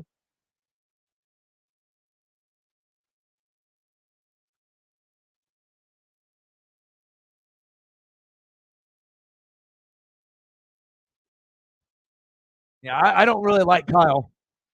But JJ, is pretty good. But again, they usually just do a lot of heavy running, with Blake Corum, and then they rely on the defense. But if JJ gets pressured, I don't think I trust him as much as like Michael Penix Jr. or Bo Nix or some of these other quarterbacks that are better. McCarthy is a good quarterback, but if you put pressure on him, I'm not sure if he's going to be able to scramble in the bootleg and actually make plays against an elite defense. But we'll find out if Michigan can even beat Ohio State. We'll find out. But who the better team is out of both of those. I might even stream that game in the morning on next Saturday at 9 a.m. So, well, the only two people that can win the Heisman is Jaden Daniels from LSU and Bo Nix. So, fuck, almost picked again. But Jaden Daniels is playing like Appalachian State Technical Institute of garbage. Oh, look at me. I got 8 touchdowns. And the SEC is garbage too because they end up playing dog shit teams at the end of the year, and they've been doing that. Like, why the hell do you got a really, really good team playing against a dog shit team that's got one win at the end of the year? You're supposed to be playing those matchups at the beginning of the year, not stat padding at the end of the year against some fucking Appalachian State bullshit. You should be playing good teams. And then you can get your rankings stacked up, and it's like people stat padding. SEC fucking does that all the time. You know that shit too. You got a lot of garbage opponents at the end of the year. Big fake. Let's go. First down, Vikings.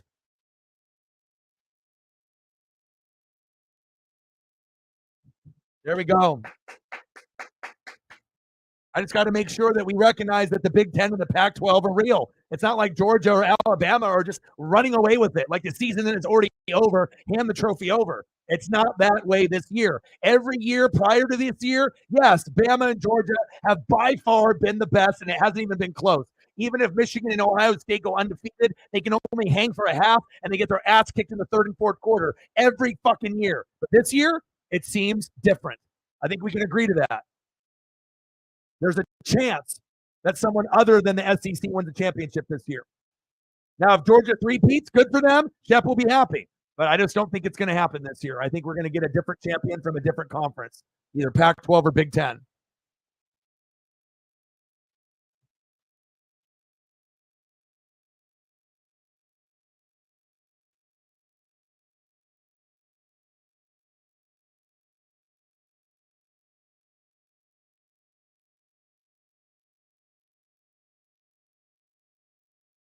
Look at me. I'm Alabama. 66-10 against Chattanooga. Fuck out of here.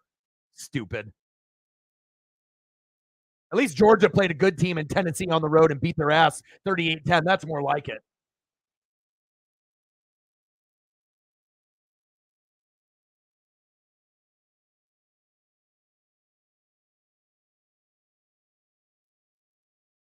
Come on, Dobbs.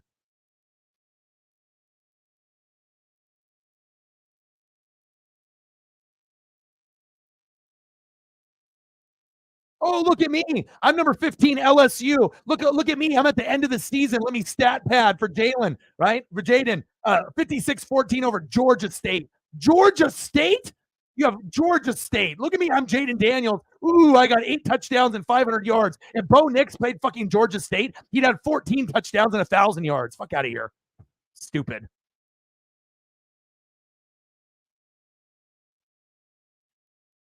Well, Alabama ain't winning, so you don't got to worry about that. You're just going to have to hand the trophy over to a Big Ten team. Michigan and Ohio State will finally feel the glory, or it'll be someone like Washington or Oregon. That's where it's going to go. But Washington's defense is injured and banged up, so I don't think that they can do it. I think Oregon's going to get past them. You know what I mean? And we have a top 10 offense and a top 10 defense, but that shit is hella annoying by the SEC. Like, play someone that at least is in your division, not Georgia State. The fuck is that? Georgia State? They even have a fucking college there? Jesus Christ. Georgia State. Ridiculous. Dumb. Look at me. 25 for 30, 413 yards. Oh, 96 on the ground. Look at me. 8 touchdowns. Anybody could get 8 touchdowns fucking off a shit team like that. And fucking Bo Nix had 6 at halftime, and they benched him and brought in the fucking backup. If Bo was playing that whole game, he was pacing for 12 touchdowns and 800 yards, and he probably would have got something like that if they actually wanted to run up the score. You know, like, Bo has been much better than people think. He's on that Mariota Herbert level. I don't know how good of a quarterback he'll be in the pros, but every game that he keeps playing like this with his completion percentage, he might actually end up panning out in the NFL. Like, Caleb might end up being a bust. Michael Penix Jr. and Bo Nix might actually pan out.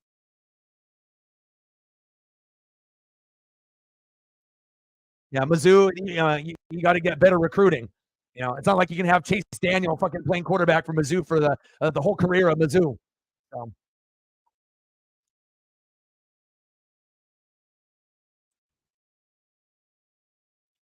yeah. But do you know what I'm saying, though?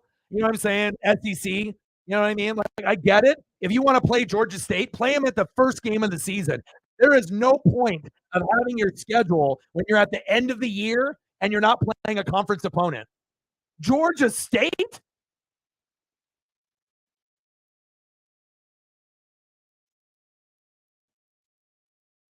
Matt Payton is on one because I got him to get him a Twitter X account finally. It took like 2 years of convincing, and now he's addicted to it.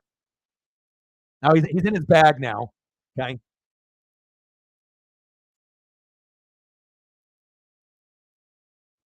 Yeah, Bo went to Auburn. He actually beat Justin Herbert, obviously in his first start there, when he was a freshman. So, Dobbs, run away, Dobbs, go! Keep your eyes downfield. I know.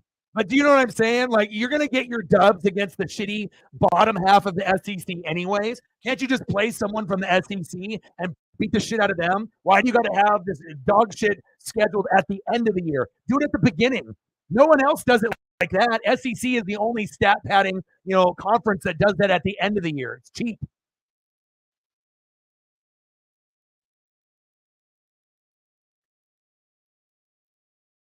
It's like Oregon playing Portland State at the end of the year instead of like the Beavers or like USC or like, or Washington. People would be like, what the fuck is this?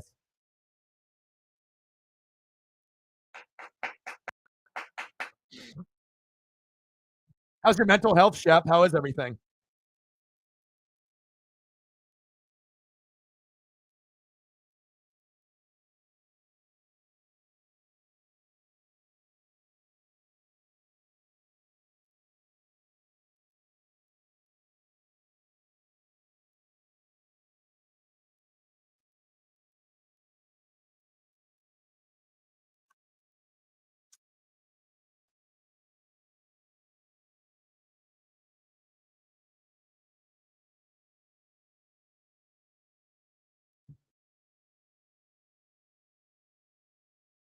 Yeah.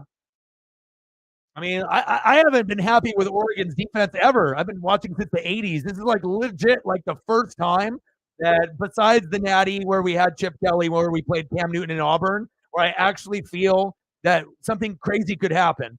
Like this team, the way that we're built with defense, like I've never seen this before. Either that team or the team where we had Joey Harrington in 2001. That was probably some of the best offense and defense, well balanced teams that we've ever had. And I haven't been able to have a good, feeling about our team like this in a long, long time. It's one thing, to win a Rose Bowl with Chip Kelly or with Justin Herbert, like beating Wisconsin, but to win a Natty is a whole nother ball game. That's when you have to get into, the Georgias and the Alabamas, or if it's not them, LSU with Burrow and Jay Jetta and Jamar Chase and Clyde Edwards-Helaire, or maybe a Clemson with like a Trevor Lawrence, or maybe like a USC with Pete Carroll and Reggie Bush and Matt Leinart. It has to be something really uber special for us to be able to get it in the Big Ten, Michigan, Ohio State, or Oregon, or USC, or someone big in the Pac-12. So, but yeah, I know, man, it's tough, but at least hopefully they'll start recruiting a little bit better. But again, with Mizzou, it's like you're gonna have to get a coach that's gonna be able to bring people there, and if you don't get a coach to bring people there, that's a part of it too. It's like if Chip Kelly went to Missouri, right? He would be able to get you the players, and it would take that program to another level.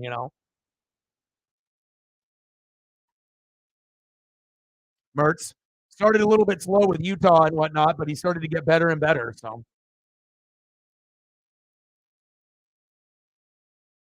nice. I know. I've been watching you in fantasy. I don't think you're going to make it though, brother.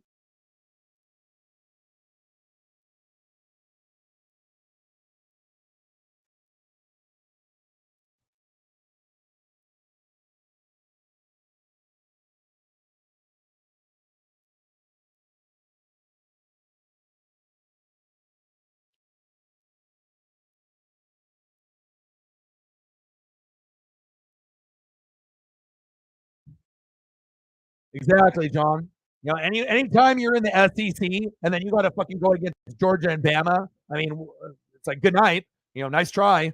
You're not going to be able to keep up with the coaching and the recruiting and the NFL players. It's like unless you have a super team like LSU that had 4 NFL players on the offense and 3 of them are 3 of the top players at their position. It's like insane.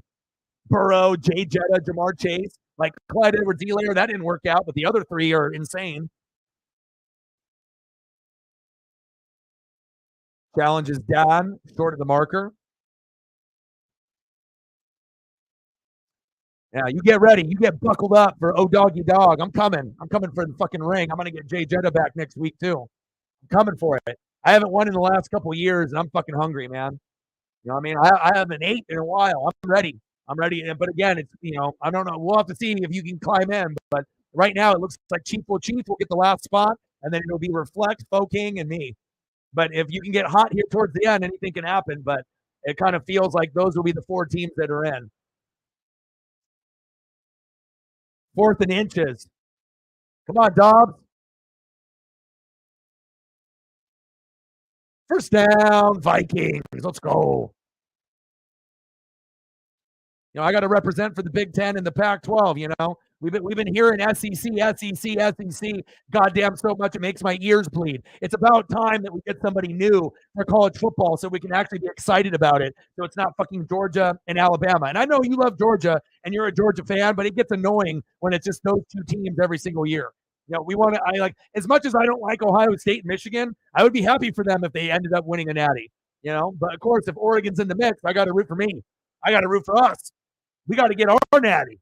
We got robbed against Cam Newton, and I'm hungry. Okay? Come on, Dobbs. There's Hawkinson. Denver was dumb by not going to Cortland Sutton. Stupid.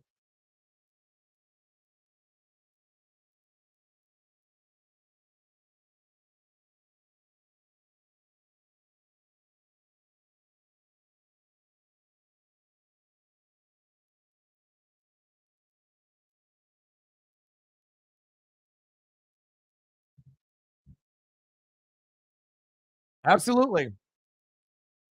I mean, it's Florida, it's LSU, it's Georgia, it's Bama. Like, when you have over 100 Division I schools, and only one conference just wins it, I mean, it sucks. It's like, what do you play for then? The Rose Bowl? And that's what I did play for years and years and years. It's like, winning a Rose Bowl was like equivalent of winning a natty because we knew we never were good enough to compete with those big boys with recruiting and coaching. But now it feels like, now especially when we're going to have two super conferences in the Big Ten and the SEC, I guarantee it's not going to be the SEC every year moving forward. Sometimes it'll be SEC, but sometimes it's going to be the Big Ten, 100%, especially with Washington, Oregon, Michigan, and Ohio State in the same conference. It's going to make us better as a conference overall, and USC if they can get a goddamn defense. Dobbs, but obviously the SEC typically are going to have the best defensive players, the most NFL players, that typically pan out. The big dogs, those 5-star guys, 6'8", 350 that run the 40 and 4.2, crazy shit.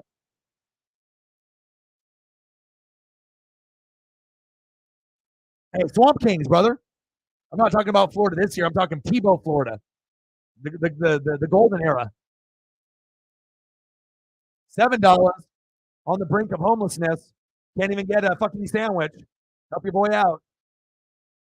Big tackle. Air sandwiches and fingernails for dinner.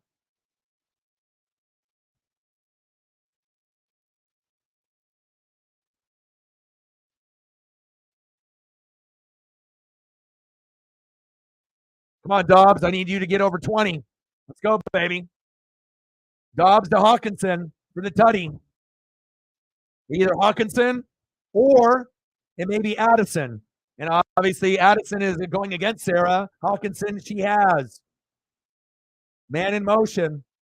Addison trips right. Dobbs to Hawkinson. Shotgun set. Dobbs scrambling.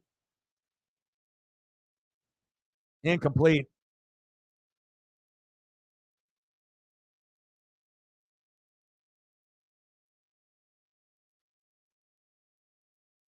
Oh, yeah. Swamp Kings. I love Swamp Kings so much, I might go back and watch it again. There hasn't been too many documentaries that made me want to go fucking run through a wall. And like I said, I already have a connection with Florida sports and, with the Tampa Bay Bucks and Florida and whatnot. So,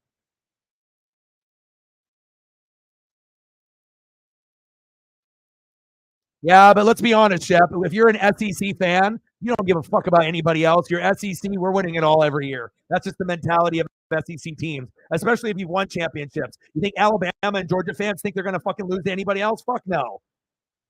Field goal is up. Like, you can see the other teams, but you don't think they're going to beat you. And that's okay, but that's the mentality of an SEC fan, which it should be. You guys dominate, you guys win every fucking year. But what I'm telling you is this year is different. And we'll have to prove it to you at the very end that it is different.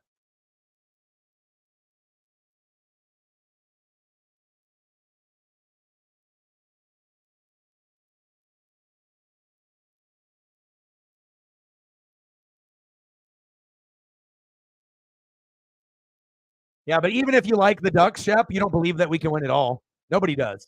Hell, even Duck fans don't even know if we can win it all. But again, most Duck fans are, not smart enough to realize that we have a top 10 offense and a top 10 defense for the first time in like our fucking team history. So, and this is Dan Lanning's like first year, getting those pieces to come in. Can you imagine if we continue to have a top 10 offense and defense? We're going to end up winning the Big Ten sooner than later. Like everyone could say Michigan, Michigan, Michigan, Ohio State, Ohio State. But if we can get a capable quarterback and we can keep recruiting, there's going to be a time where Oregon wins the Big Ten.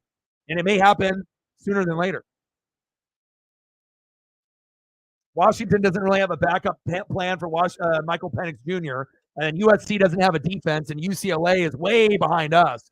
So if there's one team to compete with the Buckeyes and obviously the Wolverines, it's us. So I'll bring it, man. I'm bringing it. No more 0.5. No more Georgia. It's my time, baby. Fantasy Football Championship, Oregon Ducks natty. Bing bong, bing bong. Let's go.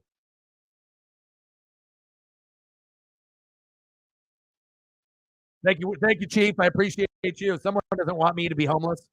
Someone wants me to be able to eat. Appreciate you. $15 dono.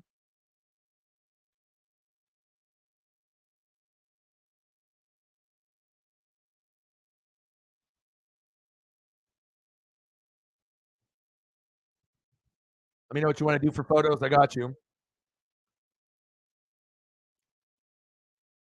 Chief will chief $15 dono. Bang, bang, bang, boom, boom, boom. Bang, bang. Appreciate you. Let me know what you want to do for photos. I got you.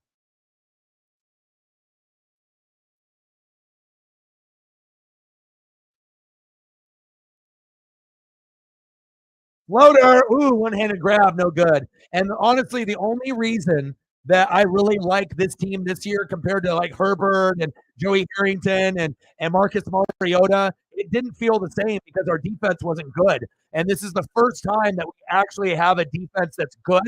And Bo Nix has exceeded expectations, and he's great with completion percentage. You know what I mean? Like Troy Franklin's one of the best wide receivers we've ever had.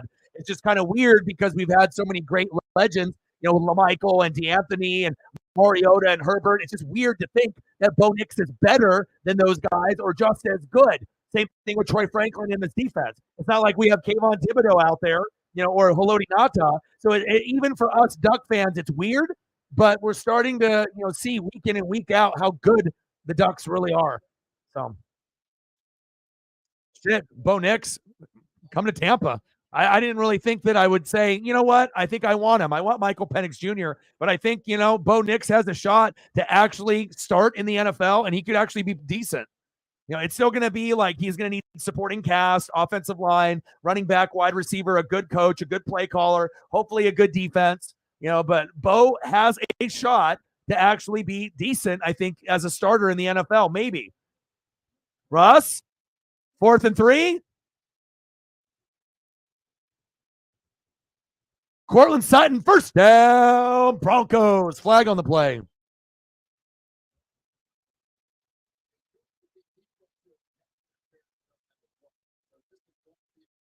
Okay, it's like if you know you got a guy, right, and you're Sean Payton, and you got a guy that has scored a touchdown in literally almost every single game, why the hell would you not give that guy the ball? And I'm not trying to get Sarah to get necessarily just the fantasy dub, but why are you going to other players when you know that guy's the touchdown king?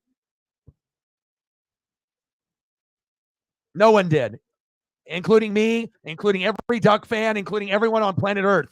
You know, Duck fans are just as skeptical as fans that are from the SEC and the Big Ten, you know, but just because someone hasn't been good before doesn't mean that they can't surprise, right? Ohio State and Oregon, oh, those guys suck at quarterback, dog shit, dog shit. But now you got Justin Herbert and CJ Stroud. They ain't saying dog shit anymore. We may not have a lot of quarterbacks that have panned out, but at least we got one each so far.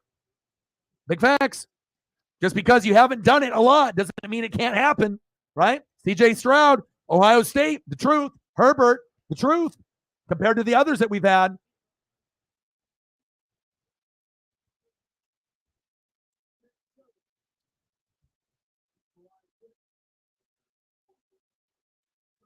On your bio, you can make your bio whatever you want. I can send you a picture for your header up top if you need a picture of Otson or Bo Nix or whatever you want, you know. But you can just put whatever. Hey, I'm Matt. I live in Hawaii. I'm a big Duck fan. You know, blah blah blah. Mod for Northwest Sports Fanatics. You know, on YouTube. I mean, you can put whatever you want. You know, you can be vague. You can put some of the stuff. You know, who you root for. You know, you like the Broncos and the Packers. You like the Ducks. You know, you can do whatever you want, brother.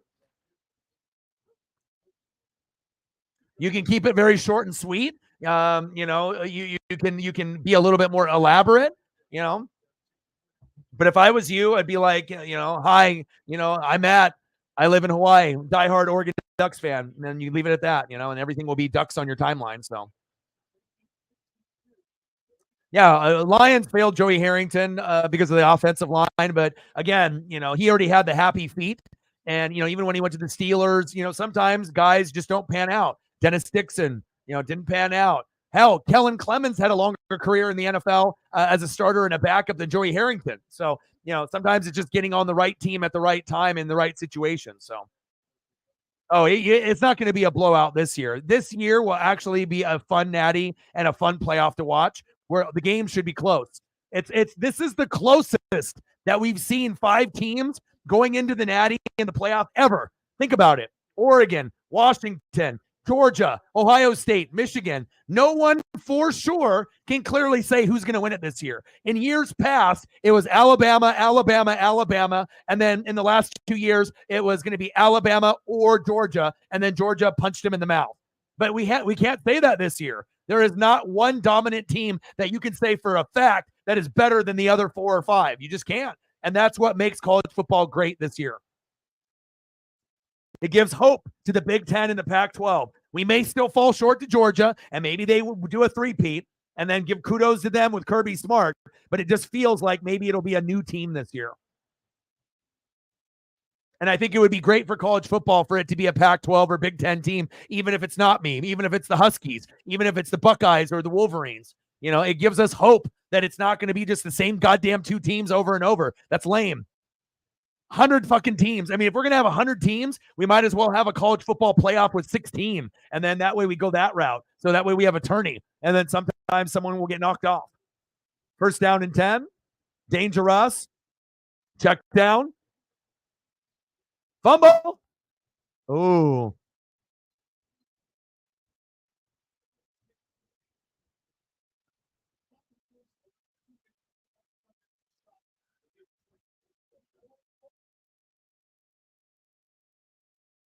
Yeah, Kyle Pitts and Drake London and Bijan are fine. You just need to be able to get a better quarterback, better offensive line, better defense, and a better head coach. Maybe you get a new GM as well.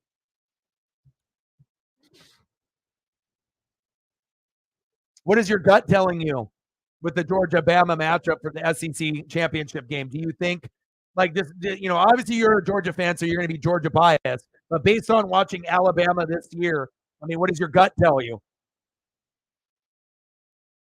Like you're going to win by a blowout, you're going to win barely, like 3-7, or do you actually feel there's a chance that Bama could win? Like, what is your gut honestly telling you? Because like with Washington and Oregon, it can go either way. I already predicted that we were going to lose 3 up in Seattle, but if we would have just had good coaching and went for field goals, we would have won by 3. But you know, that's the way that he coaches and whatnot, which sucks. But I know that when we go to the Pac-12 championship, it's going to be flipped, and we're going to get revenge. So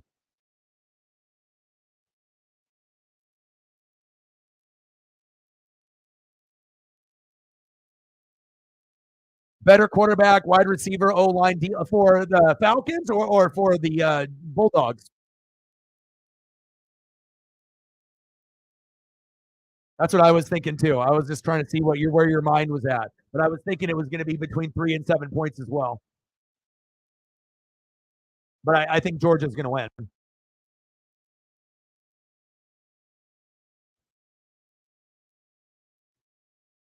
Falcons.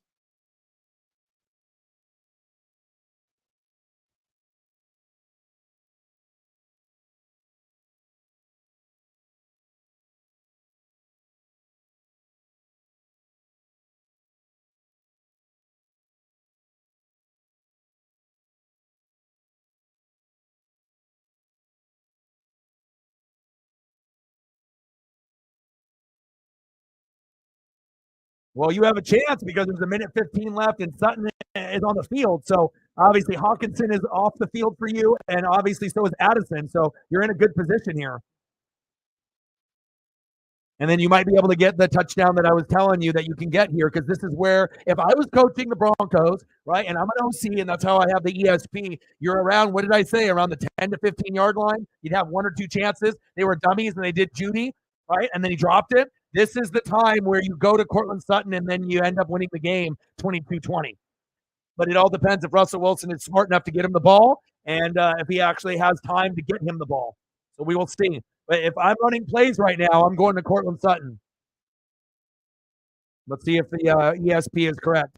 And Sarah will win her fantasy matchup barely if this happens. Shotgun set. Dangerous. Floater.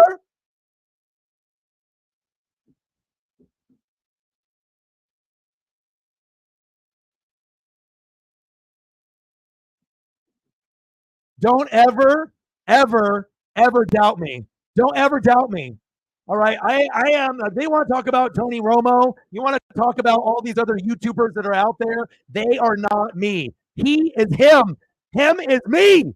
Let's go.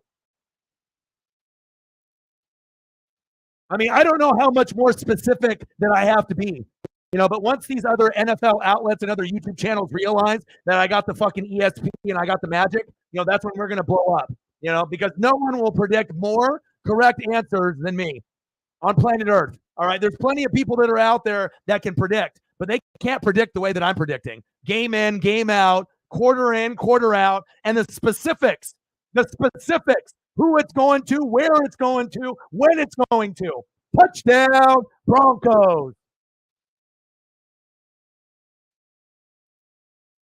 You're welcome. What did I tell you? What did I tell you? And they're all these people always want to doubt me. They always want to doubt. And every single stream, I always prove, that your boy, I'm not going to be 100% right. No one is.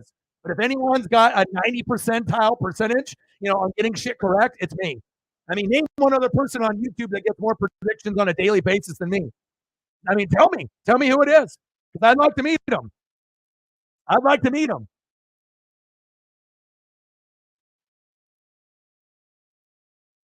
Oh, they're going for 2. He is him, and I am him, baby. Let's go. No problem. Because like I said, when I make these predictions, I turn into an offensive coordinator, and I do it based off personnel, watching film, watching the games, and reading. If I don't read and I'm not watching film, this doesn't happen. And that was a dumb decision. They should have went for the extra point. Then it would have been 22. But again, they went for 2 because why? They want to be up by 3 so that if Minnesota goes down the field, they have to get a field goal. If you're up by 2, then it doesn't matter. You lose by 1. So I understand why they did that, but should have just took the point. Should have just took the point and then trusted the defense. But there's that fantasy win that I got you. Predictions, your boy is it. Why do you think Madden put sack lunch and put it in the video game? It didn't give me credit. Why do you think Peter Schrager watches the show and steals my material? Okay. Why do you think Pat McAfee watches? Why do you think NFL Network watches? Why do you think ESPN watches? I'm not even famous yet. But one day I will be. Believe that. He is him. Him is me. Nice job, Sarah. But the thing is they should have went to him already before that, not to give you this fucking excitement at the very end of the game. But I told you. I mean, that's why people come to me for money. That's why people come to me for fantasy, for betting. I'm not going to always be right, but I don't think there's someone that's going to be more right than me. Shit, I got more on Tony Romo than Tony Romo does. Tony Romo will get a prediction right here and there every few games. We're getting them every game. Doesn't matter what it is. Basketball, baseball, football, hockey, NASCAR, wrestling. Show me someone else on planet Earth that can do that. Let's go. Big dub for you, Sarah. Let's go. 4 wins in a row. But it's exactly the offensive coordinating, play calling. You have to understand football and scheme. And if you understand football and scheme, you know where they're looking to go, based off previous games of watching them do what they do. They shouldn't have waited this long for you to have this heart attack and drama, but I told you it was going to happen, and it did. Hawkinson getting you some extra points, too. Did he catch it? There you go. Now you just got to make sure that Addison doesn't get a big play, and they keep going to Hawkinson, and then you're good to go. And now you're about to get a comeback from behind victory. I got you. That was a good one. I have a lot of he is him and him is me moments, but that was definitely one of the greatest ones that I've had. That was really good. 2nd down and 10. But I'll tell you what, if I wasn't obsessed with the NFL and college football, and if I wasn't obsessed, there's Addison. If I wasn't obsessed with reading and watching film, I wouldn't be able to get all these predictions right.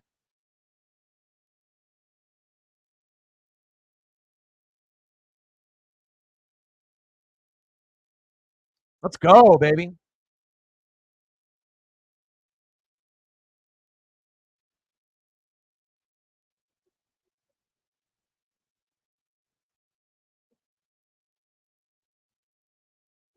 Third down and 1. Addison in motion. No Hawkinson on the field. Short route by Addison, so you're okay. Get rid of it, Dobbs. Go, Dobbs. Go, Dobbs. First down, Vikings. What a good game. I knew this was going to be a great game. What a comeback from behind victory for you. It's not over yet, but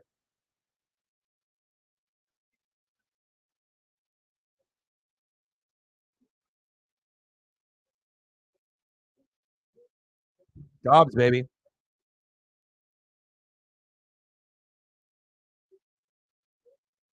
But that makes me proud, for all the film, and all the reading where I can say something and then literally it happens. Maybe the next play or maybe a couple plays later, but it will happen most of the time as long as the, coordinator does what they normally do, you know, in that particular situation. That takes a lot of effort on my end to be able to research every team as my own, all 32. But again, when you watch this stream, you're going to see things that you're not going to see on any other stream on planet Earth. Fourth down and inches. QB sneak. First down, Vikings.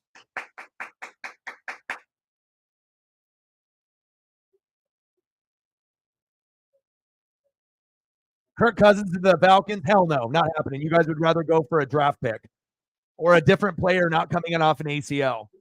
Yeah, I don't. Yeah, anyone that says that is an idiot.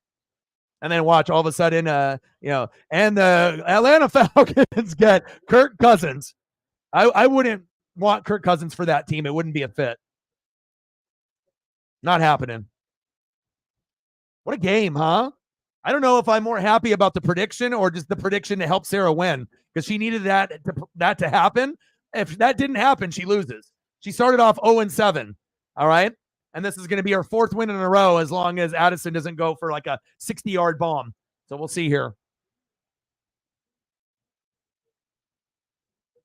First down and 10. Shotgun set. Dobbs. Hawkinson. Dropped. What happened to my hands?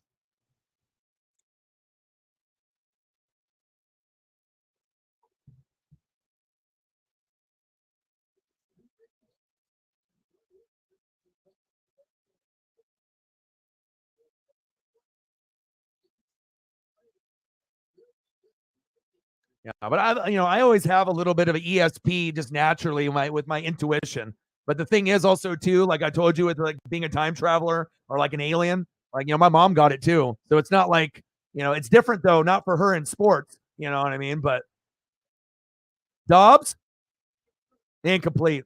But most of it is going to be just based off film study and reading, and then predicting, as if I was the coordinator, how I would run the team. But a lot of times also too, it'll be like I'll hear a voice or I'll have a dream or I'll have a thought in my brain and then I'll just say it out loud and then it happens. And those are the ones that kind of creep me out a little bit. But Simmons is a baller. Same with Patrick Surtain. Remember the Broncos were going to get rid of Sutton and Judy and Simmons and Surtain? That would have been a fucking mistake. Third down and 10. Come on, Dobbs. I need some fantasy points, baby. Come on, Dobbs. Come on, Dobbs. Incomplete.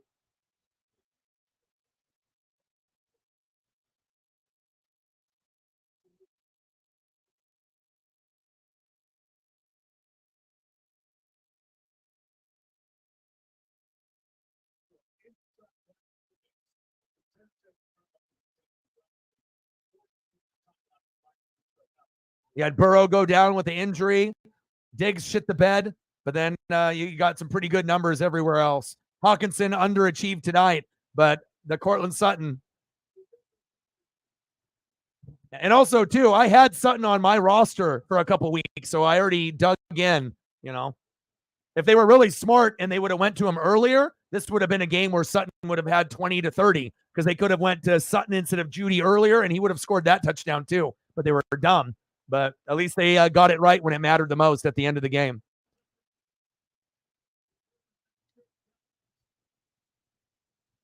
Yeah, Tampa's losing the rest of the games, and Atlanta is too. So, and the Panthers also. So we're just going to let the Saints win the NFC South and let them do whatever they want to do, and then we're gonna, try to do the draft thing, and then we'll try to compete with the Saints next year for your Falcons and my Bucks. So, fourth down and 25.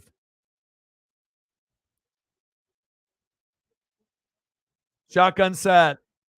Dobbs looking for a target, going deep and complete. Broncos win.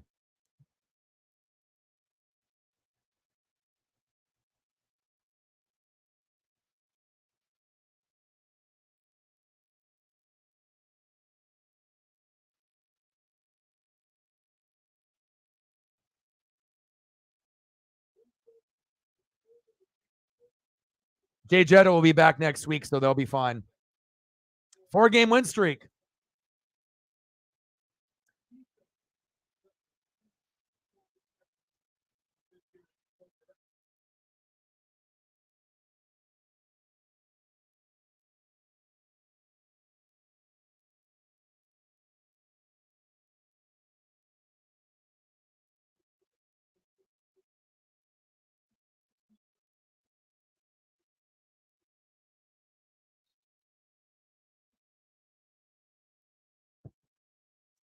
You got to understand in football, you go to your best pieces at the most critical time. So if you know Courtland Sutton is your best receiver, why did you wait to the very end of the game to go to him? A good coach and a good quarterback knows you go hot and heavy to your number one. You don't sprinkle it around all these other dog shit players, Javonte Williams and fucking all these other guys, Jerry Jeudy, sometimes good, sometimes bad. Like, go to where you know that you're going to get production. But hey, better late than never.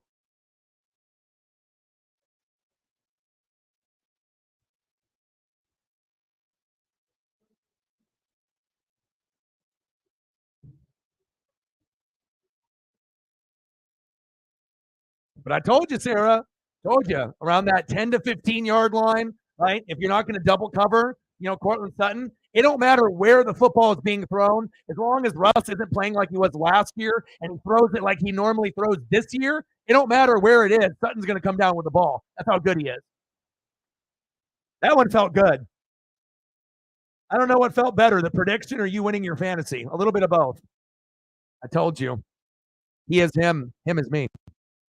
Nice job. Congrats on that big, big win. You got nervous still. You're like, oh, dog, I hope you're right with this prediction. Please, please. What a way to come back. And if you didn't get a touchdown there, you lose. So the only way that you win, the only way is if that's a touchdown to Sutton. Congrats. Chief with a tenner.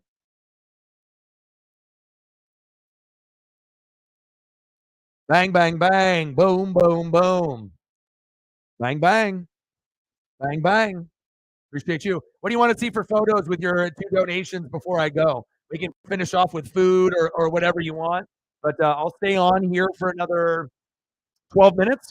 We'll go to the 3-hour and 30-minute mark. So if you want to do food, let me know what you want, and then I'll go over that there. And then I'm not sure if we're going to end up hitting the goal. We still got quite a few doll hairs to go, but I'll stay on here for another 12 minutes unless someone comes on and helps us with the dono train. Then I'll stay on a little bit longer. But hey, if you want good predictions, you want to win in fantasy, you want unbiased opinion, you want to be able to, know what's going to happen in the game, you know where to go. You can go to a lot of other channels, you can watch a lot of other people, but it ain't going to be like NWSF, often imitated, never duplicated, baby. Let's go. Awesome. What a game. What dramatics at the very end, too. Yeah, shout out to Russ for having the resurgence. It never was him. Obviously, the injuries were a part of it, but coaching, it shows you how big coaching is. And you got to make sure you have the coaching. And certain offensive coordinators, Nathaniel Hackett, they're not meant for this. They're not meant for this. Josh McDaniels, you're not meant for this, And they started off a little slow, but they've gotten on that defense has been carrying them. And also Russ has been better than people want to give him credit for. So, big fact. All right, let's do some food here. All right, we're doing food. But I don't know how many predictions I need to get right before people really start acknowledging. and getting bigger and bigger on social media and bigger on YouTube. But the time is coming. I mean, I can't even tell you how many ESP moments we've already had in 2023, over 100.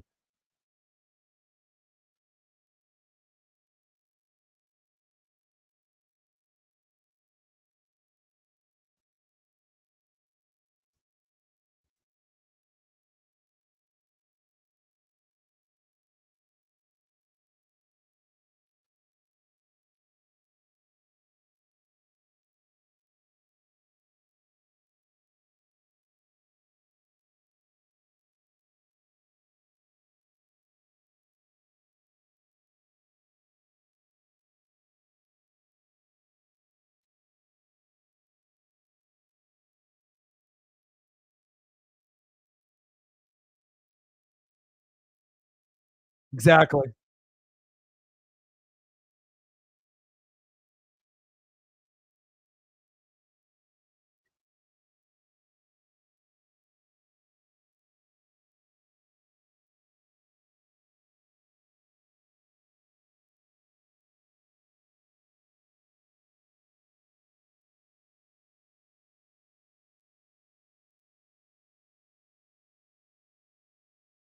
Gang, your boy knows.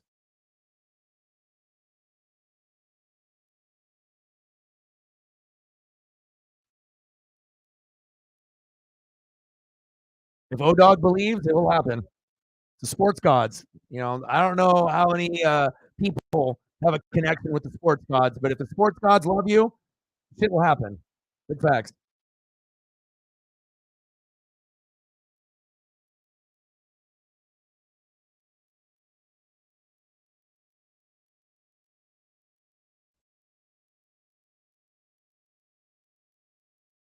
The sad thing is if they would have actually went to Sutton heavy, he could have had 20 to 30 points in fantasy and had 2 touchdowns. But it's like they always have to wait, too late sometimes. And it's like recognize, his stat line and how good he is.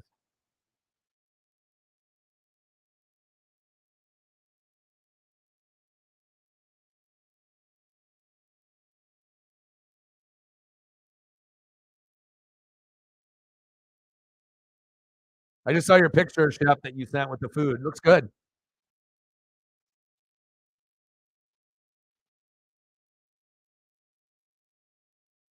Oh yeah. Oh yeah.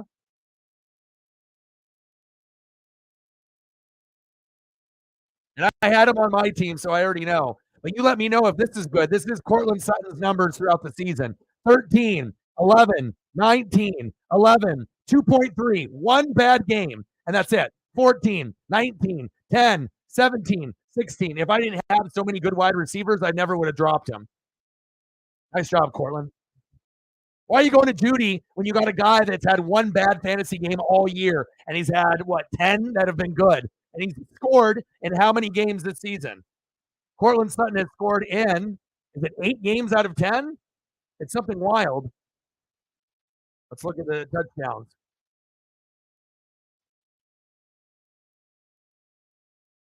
1, 2, 3, 4, 5, 6, 7, 8 touchdowns in 10 games. He scored in 5 straight. Oh, dog knows football, baby.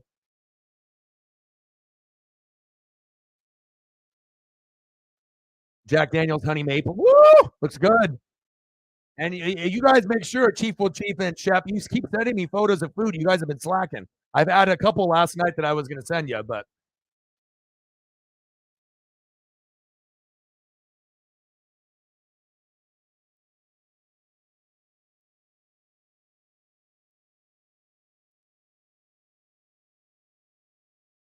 this pizza that you're seeing is a spot here in Oregon. It's one of our best spots. All these.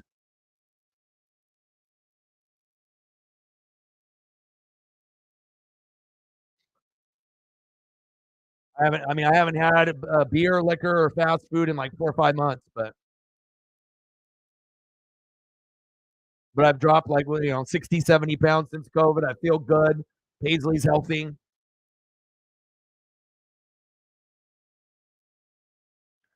I don't know if anyone, some of y'all were in the room, but look at this real quick. This is what happens, and I brought this up yesterday. I don't know if you were in the room, Shep or Chief, but look at this. This is when I was in a toxic situation, right? With Paisley. Look how chubby she is.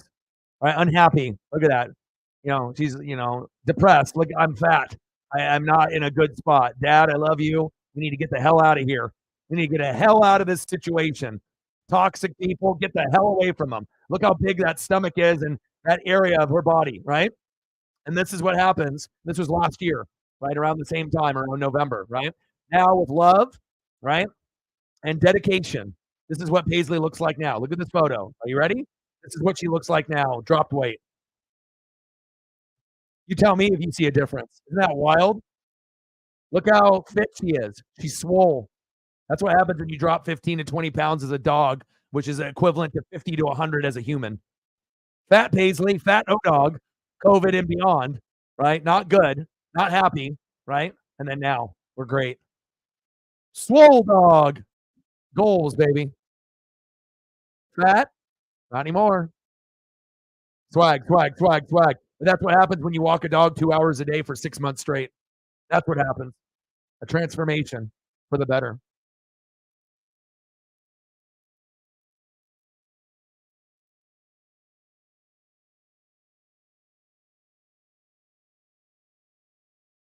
But obviously, she's my daughter, so it's like I don't have any kids, so I'm gonna make sure that I go all out. And plus, it's improved my mental health too.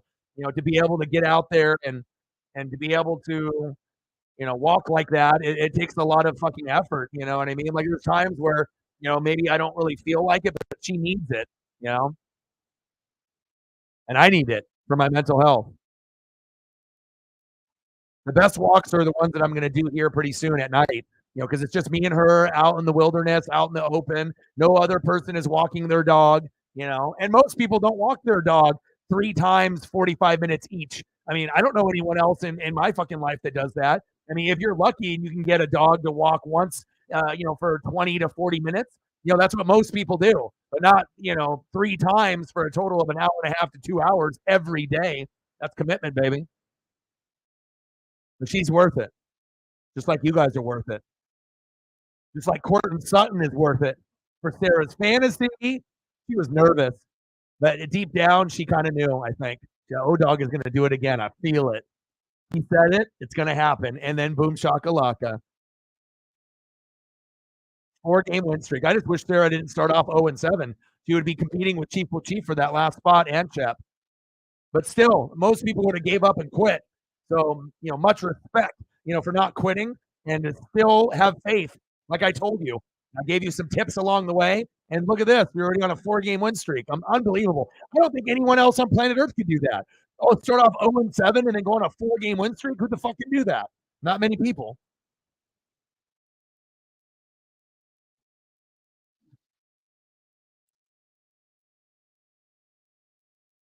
Two times for 30. I like pineapple. I don't mind it on the pizza. Sweet and savory, baby. Doesn't have to be my number one choice, but you can do it here and there.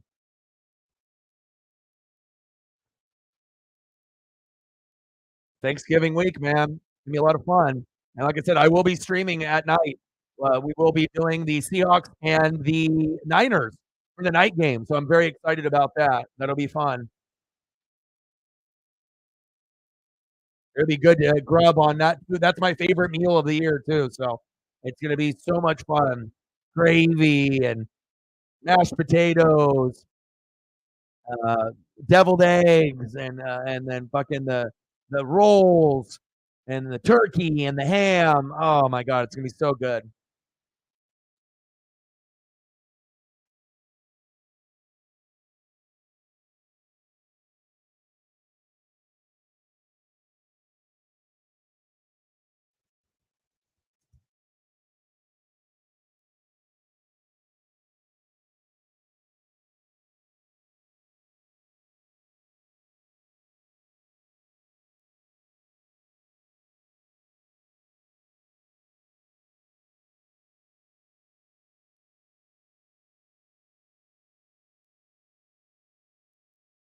Let's go, baby.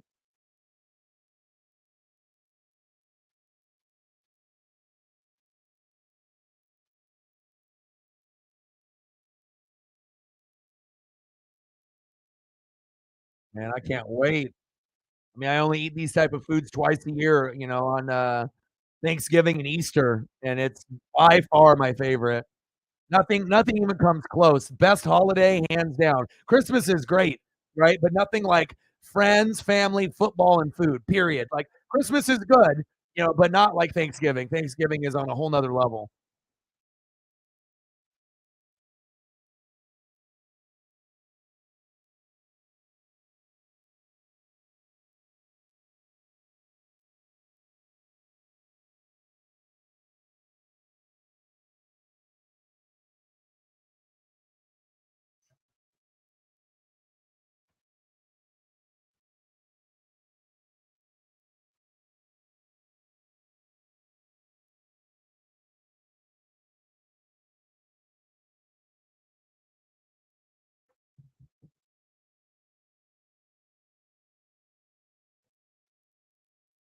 Man, food heaven.